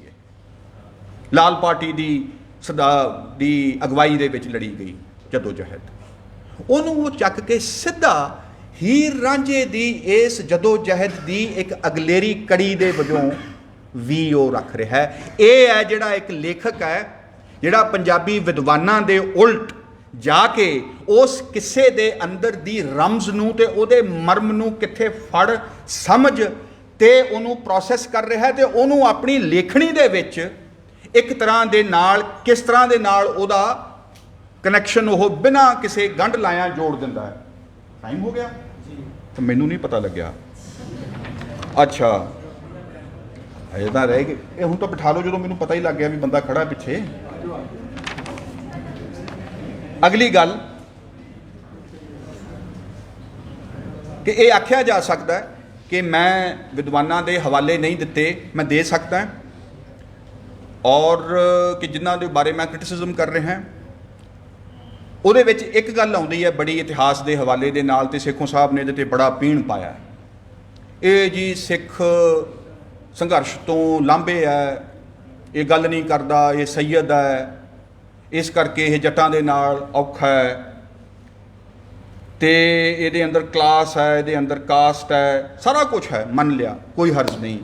ਕਿਸੇ ਦੇ ਉੱਪਰ ਆਈਏ, ਰਾਈਟਿੰਗ ਦੇ ਉੱਪਰ ਆਈਏ, ਉਹਦੇ ਵਿੱਚ ਉਹ ਦੋਵੇਂ ਕਿਸਮ ਦੀਆਂ ਚੀਜ਼ਾਂ ਉਹ ਕਿਵੇਂ ਕਹਿ ਰਿਹਾ ਹੈ, ਤੇ ਇਸ ਗੱਲ ਨੂੰ ਕਿਸ਼ਨ ਸਿੰਘ ਇਹਦਾ ਕੀ ਜਵਾਬ ਦਿੰਦੇ ਆ। ਕਿਸ਼ਨ ਸਿੰਘ ਇਹ ਕਹਿੰਦੇ ਆ ਬਈ ਉਹ ਉਹਦਾ ਕਮਜ਼ੋਰ ਪੱਖ ਹੈ ਵਾਰਿਸ ਦਾ, ਜਿੱਥੇ ਉਹ ਦੂਜਿਆਂ ਨੂੰ ਨਿੰਦ ਰਿਹਾ ਹੈ। ਇਹ ਵੀ ਕਹਿ ਰਹੇ ਨੇ ਕਿ ਉਹ ਇੱਕ ਸਰਟਨ ਜਨਰਲਾਈਜੇਸ਼ਨ ਉੱਥੇ ਦੇ ਰਿਹਾ ਹੈ। ਜਨਰਲਾਈਜੇਸ਼ਨ ਨੂੰ ਅਸੀਂ ਐਮਪੀਰੀਕਲ ਟਰੂਥ ਨਹੀਂ ਮੰਨਣਾ ਚਾਹੀਦਾ। ਇਹ ਇੱਕ ਬੁਨਿਆਦੀ ਜਿਹਾ ਨੇਮ ਹੁੰਦਾ, ਇੱਕ ਉਹਨੂੰ ਸਿੱਧਾ ਸਿੱਧਾ ਨਹੀਂ ਪੜੀਦਾ ਹੁੰਦਾ। ਤੇ ਜਿਹੜੀ ਸਿੱਖੀ ਦਾ ਉਹ ਕਹਿੰਦੇ ਆ ਉਹਦੇ ਬਾਬਤ ਤੇ ਕਿਸ਼ਨ ਸਿੰਘ ਨੇ ਨਾ ਇਹ ਦਿਖਾਇਆ ਕਿ ਜਿਹੜੀ ਕਲਪਨਾਸ਼ੀਲਤਾ ਹੈ ਇਹਦੀ ਸਾਡੇ ਵਿਦਵਾਨਾਂ ਨੂੰ ਕਿੰਨੀ ਲੋੜ ਹੈ, ਐਕਚੁਅਲੀ ਇਹ ਕਿੰਨੀ ਜ਼ਰੂਰੀ ਹੁੰਦੀ ਹੈ ਸਕਾਲਰਸ਼ਿਪ ਦੇ ਵਿੱਚ। ਪਰ ਉਹ ਕਲਪਨਾਸ਼ੀਲਤਾ ਰੂਟਡ ਹੋਵੇ, ਉਹਦੀ ਕੋਈ ਜ਼ਮੀਨ ਹੋਵੇ ਜਿੱਥੇ ਉਹ ਐਸਟੈਬਲਿਸ਼ਡ ਹੋਵੇ। ਉਹ ਇਹ ਕਹਿੰਦੇ ਆ ਕਿ ਜਿਹੜਾ ਹੀਰ ਦਾ ਕਿਰਦਾਰ ਹੈ ਇਸ ਕਿੱਸੇ ਦੇ ਵਿੱਚ, ਜਿਹੜਾ ਉਹਦਾ ਪੱਕ ਹੈ, ਜਿਹੜਾ ਉਹਦਾ ਨਿਸ਼ਚਾ ਹੈ, ਜਿਹੜਾ ਉਹਦਾ ਹਰ ਧੱਕੇਸ਼ਾਹੀ ਦੇ ਸਿਧਾਂਤ ਦੇ ਖਿਲਾਫ ਇੰਨੀ ਜ਼ਬਰਦਸਤ ਜਿਹੜੀ ਕਲੈਰਿਟੀ ਦੇ ਨਾਲ ਉਹ ਬੋਲਦੀ ਹੈ ਔਰ ਆਪਣੇ ਆਪ ਨੂੰ ਦਾਅ 'ਤੇ ਲਾ ਕੇ ਬੋਲਦੀ ਹੈ। ਕਹਿੰਦਾ ਦਰਅਸਲ 18ਵੀਂ ਸਦੀ ਦੇ ਸਿੱਖ ਸੰਘਰਸ਼ ਦੀ ਇਤਿਹਾਸਕ ਗਵਾਹੀ ਦਾ ਨਿਸ਼ਾਨ ਹੈ ਜਿਹੜਾ ਹੀਰ ਦਾ ਕਿਰਦਾਰ ਹੈ ਇਸ ਕਿੱਸੇ ਦੇ ਵਿੱਚ। ਇਹ ਹੈ ਜਿਹੜਾ ਸਿੱਖ ਸੰਘਰਸ਼ ਇਸ ਕਿੱਸੇ ਦੇ ਅੰਦਰ ਜਿਹੜਾ ਹੀਰ ਦੇ ਕੈਰੈਕਟਰ ਦੇ ਵਿੱਚੋਂ ਜਿਹੜਾ ਮਿਲਦਾ। ਮੈਨੂੰ ਅਫਸੋਸ ਹੁੰਦਾ ਹੈ ਅੱਜ ਕੱਲ੍ਹ ਦੇ ਸਿੱਖ ਵਿਦਵਾਨਾਂ ਦੇ ਉੱਪਰ ਜਿਹੜੇ ਕਿਸ਼ਨ ਸਿੰਘ ਨੂੰ ਨਹੀਂ ਪੜ੍ਹ ਸਕਦੇ, ਐਕਚੁਅਲੀ ਉਹਨੂੰ ਪੜ੍ਹਨਾ ਵੀ ਸੌਖਾ ਨਹੀਂ ਆ ਉਸ ਬੰਦੇ ਨੂੰ, ਤੇ ਜਿਹੜੇ ਅੱਡ ਅੱਡ ਖਾਨੇ ਖਿੱਚੀ ਬੈਠੇ ਆ, ਮੁੱਕੇ ਤਾਣੀ ਬੈਠੇ ਆ, ਉਹਨਾਂ ਦੇ ਨਾਲ ਕਦੇ ਗੱਲ ਕਰੋ ਤਾਂ ਉਹ ਸਭ ਤੋਂ ਗਲੀਜ਼ ਤੇ ਗੰਦੀ ਗਾਲ ਉਹ ਹੀਰ ਨੂੰ ਕੱਢਦੇ ਆ। ਜਦੋਂ ਮੈਂ ਇਹਦੇ ਤੇ 6 ਸਾਲ ਪਹਿਲਾਂ ਮੈਂ ਮਾੜਾ ਜਿਹਾ ਇਕਾਗਰ ਹੋ ਕੇ ਥੋੜ੍ਹਾ ਬੋਲਣਾ ਸ਼ੁਰੂ ਕੀਤਾ ਤੇ 3 ਸ਼ਬਦ ਬੋਲੇ ਜਾਂਦੇ ਸੀ ਹੀਰ ਨੂੰ ਲੈ ਕੇ ਆਮ ਹੀ। ਕਿਸੇ ਨੂੰ ਪੁੱਛੋ ਉਹ ਰੰਡੀ ਹੈ, ਉਹ ਵੇਸਵਾ ਹੈ, ਉਹ ਬਦਕਾਰ ਹੈ, ਉਹਦੀ ਕੀ ਗੱਲ ਕਰਨੀ ਹੋਈ, ਇਹ ਜਿਹਦੀ ਕੀ ਗੱਲ ਕਰਨੀ। ਇਹ ਸਾਡੀ ਕਾਮਨ ਸੈਂਸ ਆ ਔਰ ਪੰਜਾਬੀ ਵਿਦਵਤਾ ਨੇ ਇਹਦੇ ਵਿੱਚ ਖਾਸਾ ਕੰਟਰੀਬਿਊਟ ਕੀਤਾ ਕਿ ਇਹੋ ਜਿਹੀ ਸੈਂਸ ਬਣੇ। ਪ੍ਰੋਫੈਸਰ ਕਿਸ਼ਨ ਸਿੰਘ ਨੂੰ ਯਾਦ ਕਰੋ ਕਿ ਇਹ ਵਿਗੜੇ ਹੋਏ ਮੁੰਡੇ ਕੁੜੀਆਂ ਦੀ ਕਹਾਣੀ ਹੈ ਜਿਹੜੀ ਕਿ ਹਾਂਜੀ ਮੈਂ ਕਿਸ਼ਨ ਸਿੰਘ ਕਹਿ ਗਿਆ, ਸੇਖੋਂ ਸਾਹਿਬ ਕਹਿੰਦੇ ਆ। ਤੇ ਜਦੋਂ ਇਸ ਨੂੰ ਮੈਂ ਵੇਖਦਾ ਹਾਂ ਤਾਂ ਮੈਂ ਪੰਜਾਬੀ ਲੇਖਕਾਂ ਨੂੰ ਜਦੋਂ ਵੇਖਦਾ ਕਿ ਉਹਨਾਂ ਨੇ ਇਸ ਕਿੱਸੇ ਦਾ ਮਰਮ ਕਿਵੇਂ ਫੜਿਆ, मैं डॉक्टर दीवाना बारे तो होरां दे बारे मैं GNDU वाले लैक्चर 'ਚ बोल गया, वो मैं इत्थे नहीं रिपीट करूँगा। मैं ये कहना कि एक्चुअली पंजाबी लेखकां ने इस किस्से दे नाल किते वध इंसाफ कीता, वो बहुत अगांह ने पंजाबी विद्वानां दे नालों इस काम दे विच। उन्हां ने अपनी पकड़ दिखाई है पंजाबी राइटिंग्स दे उपर, क्योंकि वो शब्दां दे नाल ते लोकां दे नाल ते उन्हां दे अंदर दे बिरतांतां ते कहानियां दे नाल जिहड़ा उन्हां दा लगा है वो वखरी भांत दा है। वो साडे विद्वानां वर्गा एक ओपरा ते उत्थों दूरों वेखण वाला ते डिस्कोर्सी किस्म दा ते नहीं है घट्टो घट्ट। उत्थे पता ये लगता है कि गदरी उसनूं किवें इंटरप्रेट करदे अपनी सारी कविता दे विच। मैं उहदे हवाले दे चुकिया, मैं उहदी हुण इत्थे गल नहीं करूँगा। तुसीं ये वेख्या जे कि इसे ही कॉलेज पढ़ाउंदे रहे प्रिंसीपल तेजा सिंह RC दे विच लिखदे है कि जदों अकाली मोर्चਿਆਂ ਦੇ ਵਿੱਚ ਉਹਨਾਂ ਨੂੰ कैद ਹੁੰਦੀ है तो बलोचिस्तान ਦੀ ਇੱਥੋਂ ਦੀ ਸੱਸੀ है मुराद बलोच जिथों ਦਾ है, ਉੱਥੇ ਕੁਵੈਤਾ ਜੇਲ੍ਹ ਦੇ ਵਿੱਚ ਇਹਨਾਂ ਨੂੰ ਭੇਜ ਦਿੱਤਾ ਜਾਂਦਾ ਹੈ। ਔਰ ਇਹ कैसे, मैं तो ਇਹਨਾਂ ਨੂੰ ਆਖੂੰਗਾ ਵੀ ਇਹ कैसे ਰਾਂਝੇ ਅਕਾਲੀ ਨੇ ਉੱਥੇ ਜਾ ਕੇ ਕਹਿੰਦੇ ਆ ਲਓ ਜੀ ਖਾਲਸਾ ਜੀ ਇਹ ਤੇ ਮੌਜਾਂ ਲੱਗ ਗਈਆਂ, ਹੁਣ ਤੇ ਸੱਸੀ ਦੇ ਦੇਸ਼ ਦੇ ਵਿੱਚ ਆ ਗਏ ਆ। ਇਹ ਹੈ ਖੂਬਸੂਰਤੀ ਉਹਨਾਂ ਸਿੱਖ ਵਿਦਵਾਨਾਂ ਦੀ, ਘੁਲਾਟੀਆਂ ਦੀ, ਜਿਨ੍ਹਾਂ ਨੇ ਸਿੱਖ ਸਕਾਲਰਸ਼ਿਪ ਵੀ ਖੜੀ ਕੀਤੀ ਔਰ ਜਿਹੜੇ ਪੰਜਾਬ ਦੀ ਹਿਸਟਰੀ ਦੇ ਲੋਕਾਂ ਦੇ ਨਾਲ ਜੁੜੇ ਹੋਏ ਇਹਨਾਂ ਸਾਰੀਆਂ ਗਾਥਾਵਾਂ ਦੇ ਵੱਲ ਵੀ ਉਨੇ ਹੀ ਸ਼ਰਧਾਵਾਨ ਸਨ, ਇਹਨਾਂ ਦਾ ਉਨੀ ਹੀ ਅਕੀਦਤ ਦੇ ਨਾਲ ਉਹ ਗੱਲ ਕਰਦੇ ਸੀ। ਤੇ ਅੱਜ ਕੱਲ੍ਹ ਦਿਆਂ ਨੂੰ ਇਹ ਲੱਗਦਾ ਹੈ ਕਿ ਹੀਰ ਨੂੰ ਢਾਹ ਕੇ ਸਿੱਖੀ ਅੱਗੇ ਵੱਧ ਸਕਦੀ ਹੈ। मैं कहना कि इस तो वध सिक्खी दे वल्लों अज्ञानता होर नहीं हो सकती कि ना इतिहास की समझ है ना सानू इस किस्से की समझ है। और पंजाब दे विच इन्हां चीज़ां दा अजकल जिहड़ा चलन हो गया है। मैं प्रोफैसर पूरन सिंह दी रचना दे अंदर एक पंजाबी किस्से नूं वो आधुनिक ढंग दे विच दोबारा तो रीइंटरप्रेट कर रहे ने। वो कली गुरबाणी की ही व्याख्या नहीं दे रहे या सिख इतिहास की ही व्याख्या नहीं दे रहे, इन्हां दी भी नाल नाल दे रहे हैं। और उहदे विच मैं तुहानूं सिफारिश करदा कि उन्हां ने हीर दे हुसन दे बाबत एक सफ़ा लिखिया कविता दा, उहनूं पढ़ना चाहिए कि क्या उन्हां ने वारिस दे बराबरी कीती है अपने एक रमते अंदाज दे विच। उन्हां ने वड्डी गल कीती है। उन्हां ने फिर तुरे आओ बाबा बलवंत की अमर लाइन है उन्होंने कविता बागी होने के नाल वो रांझे नूं जोड़ देंदे आ, कहंदे आ बड़ी महान कविता हो, मैं बागी मैं चेतन जवानी। और उहदे अंदर कमाल दीयां चीज़ां उन्होंने जोड़ियां। चेतन जवानी शब्द नूं जरा इकट्ठियां बोल के देखो, एक किड्डी बरकत वाला शब्द है।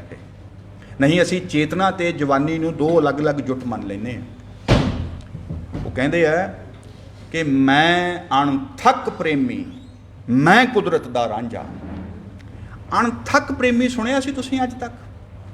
ये फ्रेज आया होवे कि रांझे दे उपर इस तो वध ढुकदा होया कोई कैटेगरी कोई संकल्प होर आख्या जा सकता है कि यार कोई अणथक प्रेमी तो साडे कोले, असीं अणथक नेता जानते हैं, अणथक फौजी जानते हुंदे, अणथक किसान जानते हुंदे हैं। अणथक प्रेमी भी कोई शै हुंदी है। गदरी अपने आप नूं प्रेमी कहंदे है, रांझे कहते हैं, वो राजनीतिक रांझे ने साडे।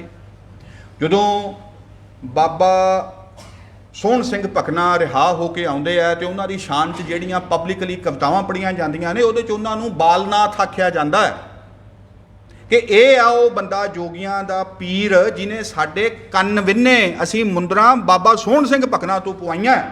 इत्थों तक उन्हां दी आइडेंटिफिकेशन है। तख्त हज़ारा सिंह गुरदासपुरी दी किताब का नाम है जी 47-48 छपदी है वारां दी।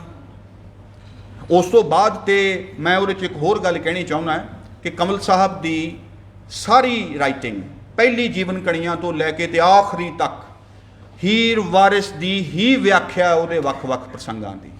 गदरियां दे बाबत मैं उन्हां दा एक लाइन पढ़ी, मैं दंग रह गया कि गदरियां दी आ परिभाषा कितनी सटीक है और किस तरह के नाल यह क्लासिकी परंपरा के अनुसारी है।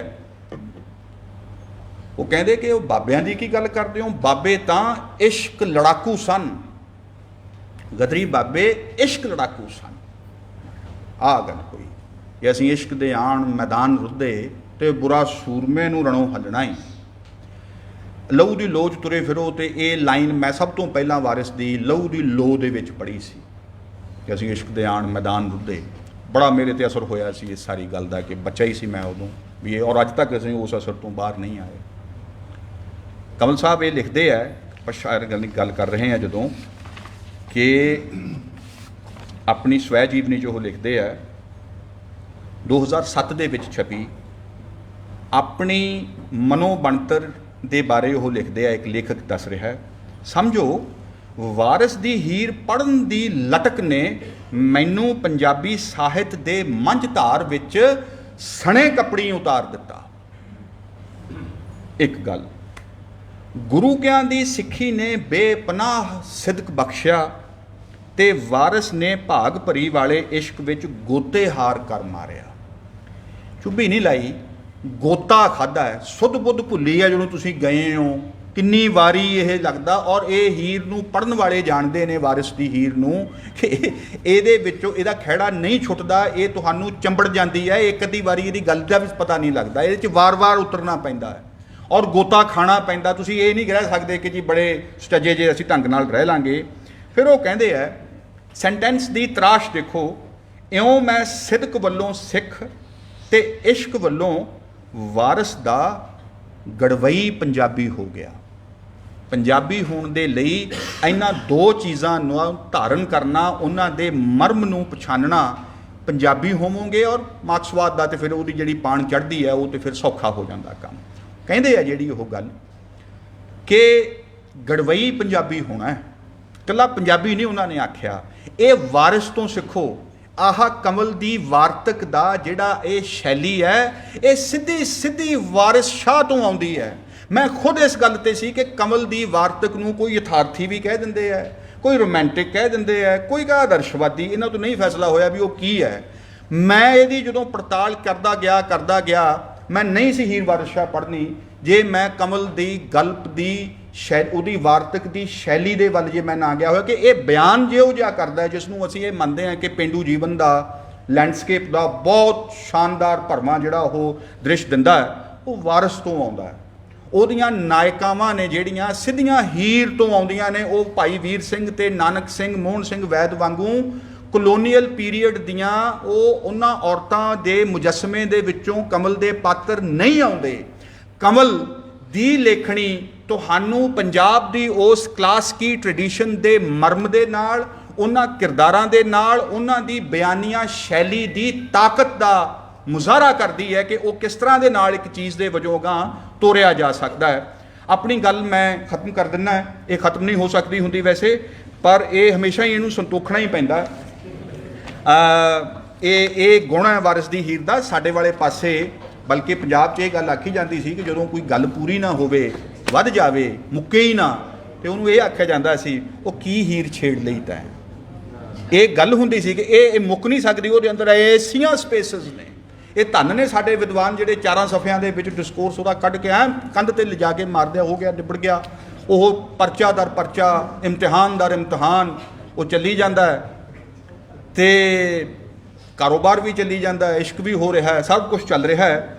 ਪਰ ਇੱਕ ਗੱਲ ਮੈਂ ਤੁਹਾਨੂੰ ਦੱਸ ਦਿਆਂ ਕਿ ਸੁਰਜੀਤ ਪਾਤਰ ਦਾ ਇੱਕ ਗੀਤ ਦੇ ਵੱਲ ਧਿਆਨ ਧਰਿਆ ਜੇ, ਡੋਲੀ ਚੱਕ ਲਓ ਕਹਾਰੋ ਹੁਣ ਮੇਰੀ, ਰੋਂਦਿਆਂ ਨੂੰ ਰੋਣ ਦਿਓ। ਕੌਣ ਬੋਲ ਰਹੀ ਹੈ ਇਹ ਹੀਰ ਦੇ ਡੋਲੀ ਚੜ੍ਹਨ ਵੇਲੇ ਦਾ ਜਿਹੜਾ ਬਿਆਨ ਹੈ, ਪਾਤਰ ਸਾਹਿਬ ਉਸੇ ਨੂੰ ਹੀ ਕਹਿ ਰਹੇ ਨੇ, ਇੱਕ ਵੱਡੇ ਫਰਕ ਦੇ ਨਾਲ। ਉਸ ਹੀਰ ਦੇ ਕੋਲ ਰਾਂਝੇ ਦੇ ਇਸ਼ਕ ਦਾ ਬਹੁਤ ਵੱਡਾ ਆਸਰਾ ਹੈ, ਉਹਦੇ ਸਿਰ ਤੇ ਲੜਦੀ ਆ ਉਹ, ਜਾ ਜੀਆਂਗੀ ਮਿਲਾਂਗੀ ਰੱਬ ਮੇਲੇ, ਹਾਲ ਸਾਲ ਤਾਂ ਦੋਸਤੀ ਬਸ ਹੋਈ। ਇਹ ਅਸੀਂ ਪਾਰਟੀਸ਼ਨ ਬਾਰੇ ਵੀ ਕਹਿ ਸਕਦੇ ਹਾਂ, ਕੋਈ ਗੱਲ ਨਹੀਂ, ਜਾ ਜੀਆਂਗੇ ਮਿਲਾਂਗੇ ਰੱਬ ਮੇਲੇ, ਹਾਲ ਸਾਲ ਯਾਰ 70 ਸਾਲ ਤੇ ਇਹ ਦੋਸਤੀ ਬਸ ਹੋਊਗੀ ਸਾਡੀ। ਇਸ ਵਾਰਿਸ ਦੇ ਅੰਦਰ ਇਹ ਤੁਹਾਨੂੰ ਜੋੜਨਾ ਆਉਣਾ ਚਾਹੀਦਾ ਦੋਸਤੋ। ਉਹ ਕਿਸ ਕਿਸ ਤਰ੍ਹਾਂ ਦੇ ਨਾਲ, ਸਾਰੇ ਕੰਟੈਕਸਟ ਦੇ ਨਾਲ ਉਹ ਇਨਸਾਫ ਕਰ ਸਕਦਾ ਹੈ। ਇੱਕ ਬਸ ਪਾਤਰ ਸਾਹਿਬ ਦੇ ਉਸ ਗੀਤ ਦੇ ਵਿੱਚ ਇੱਕ ਮਸਲਾ ਹੈ, ਉਹ ਇੱਥੇ ਰਾਂਝੇ ਨੂੰ ਵੀ ਮਾਫ ਨਹੀਂ ਕਰਦੀ, ਜਾਂ ਬਲਕਿ ਉਹ ਆਪਣੇ ਪ੍ਰੇਮੀ ਨੂੰ ਇਹ ਕਹਿ ਰਹੀ ਹੈ ਕਿ ਤੂੰ ਰਾਂਝਾ ਹੈ ਨਹੀਂ, ਤੂੰ ਵੀ ਜਦੋਂ ਭਾਲਦਾ ਏ ਕੰਧਾਂ ਦੀਆਂ ਛਾਵਾਂ, ਵੇ ਮੈਂ ਪਲਕਾਂ ਦੀ ਛਾਵੇਂ ਕਿਵੇਂ ਬੈਠ ਜਾ। ਕਿ ਜਦੋਂ ਰਾਂਝੇ ਵੀ ਖੁਦ ਕੰਧਾਂ ਦੀਆਂ ਛਾਵਾਂ ਤੇ ਹਵੇਲੀਆਂ ਦੇ ਸੁੱਖ ਨੂੰ ਕਿਸੇ ਦੇ ਮਗਰ ਲੱਗਣ, ਉਹ ਕਹਿੰਦੇ ਵੀ ਹੁਣ ਤੇ ਇਹ ਠਾਰ ਵੀ ਨਹੀਂ ਰਹੀ ਤੇ ਡੋਲੀ ਚੁੱਕ ਲੋ ਕਹਾਰੋ ਹੁਣ ਮੇਰੀ, ਰੋਂਦਿਆਂ ਨੂੰ ਰੋਣ ਦਿਓ।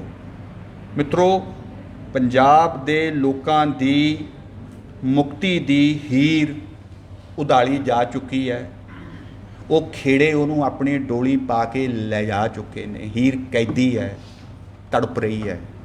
ਮੈਂ ਸਵਾਲ ਇਹ ਪੁੱਛਦਾ ਹਾਂ, ਵਾਰਸ਼ਾ ਦੇ 300ਵੇਂ ਜਨਮ ਦਿਨ ਦੇ ਉੱਪਰ, ਵਰੇ ਦੇ ਉੱਪਰ ਰਾਂਝੇ ਕਿੱਥੇ ਨੇ ਜਿਹੜੇ ਉਸ ਹੀਰ ਦੇ ਲਈ ਤੜਪ ਰੱਖਦੇ ਹੋਣ, ਉਹਦੇ ਲਈ ਜਰਮ ਗਾਲਣ ਨੂੰ ਤਿਆਰ ਹੋਣ, ਉਹਦੇ ਲਈ ਉਹ ਸਭ ਇਮਤਿਹਾਨ ਦੇ ਸਕਦੇ ਹੋਣ, ਜਿਹੜੇ ਦੁਬਾਰਾ ਤੋਂ ਇਸ ਪੰਜਾਬ ਰੂਪੀ ਤਖਤ ਹਜ਼ਾਰੇ ਨੂੰ ਵਸਾਉਣ ਦਾ ਹਿਆ ਕਰਦੇ ਹੋਣ। ਇਹ ਸਵਾਲ ਹੈ।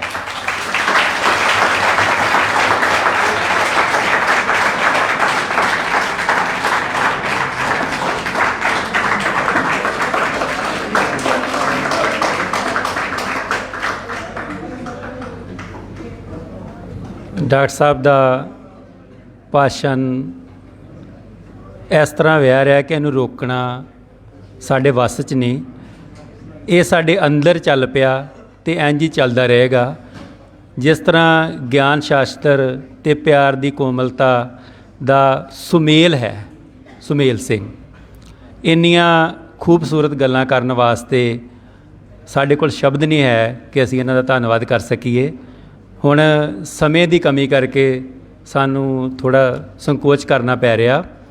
ਮੈਂ ਹੁਣ ਬੇਨਤੀ ਕਰਾਂਗਾ, ਅਸੀਂ ਕਰਵਾ ਰਹੇ ਹਾਂ ਸਰਦਾਰ ਗੁਰਵਿੰਦਰ ਸਿੰਘ ਧਮੀਜਾ ਜੀ, ਡਿਪਟੀ ਚੇਅਰਮੈਨ ਹਰਿਆਣਾ ਪੰਜਾਬੀ ਸਾਹਿਤ ਅਕੈਡਮੀ।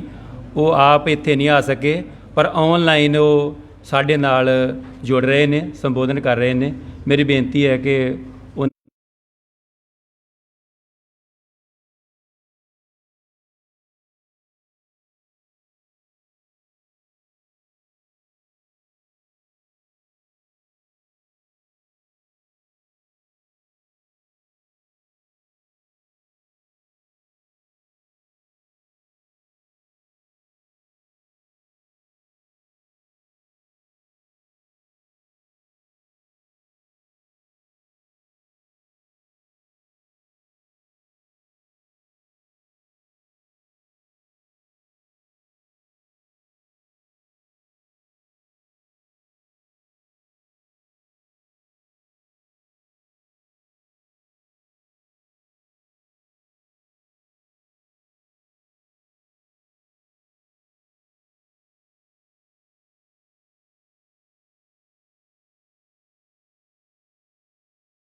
मेरी गल सुनो।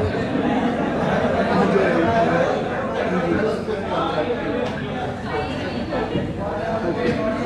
सर पता कि चक्कर है एक ठीक है मैं करता इधर ना किसी भी तरह का नेटवर्क नहीं है नेटवर्क का इशू हो रहा है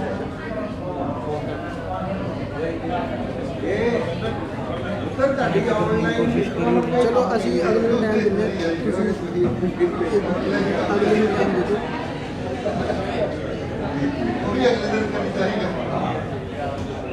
ਠੀਕ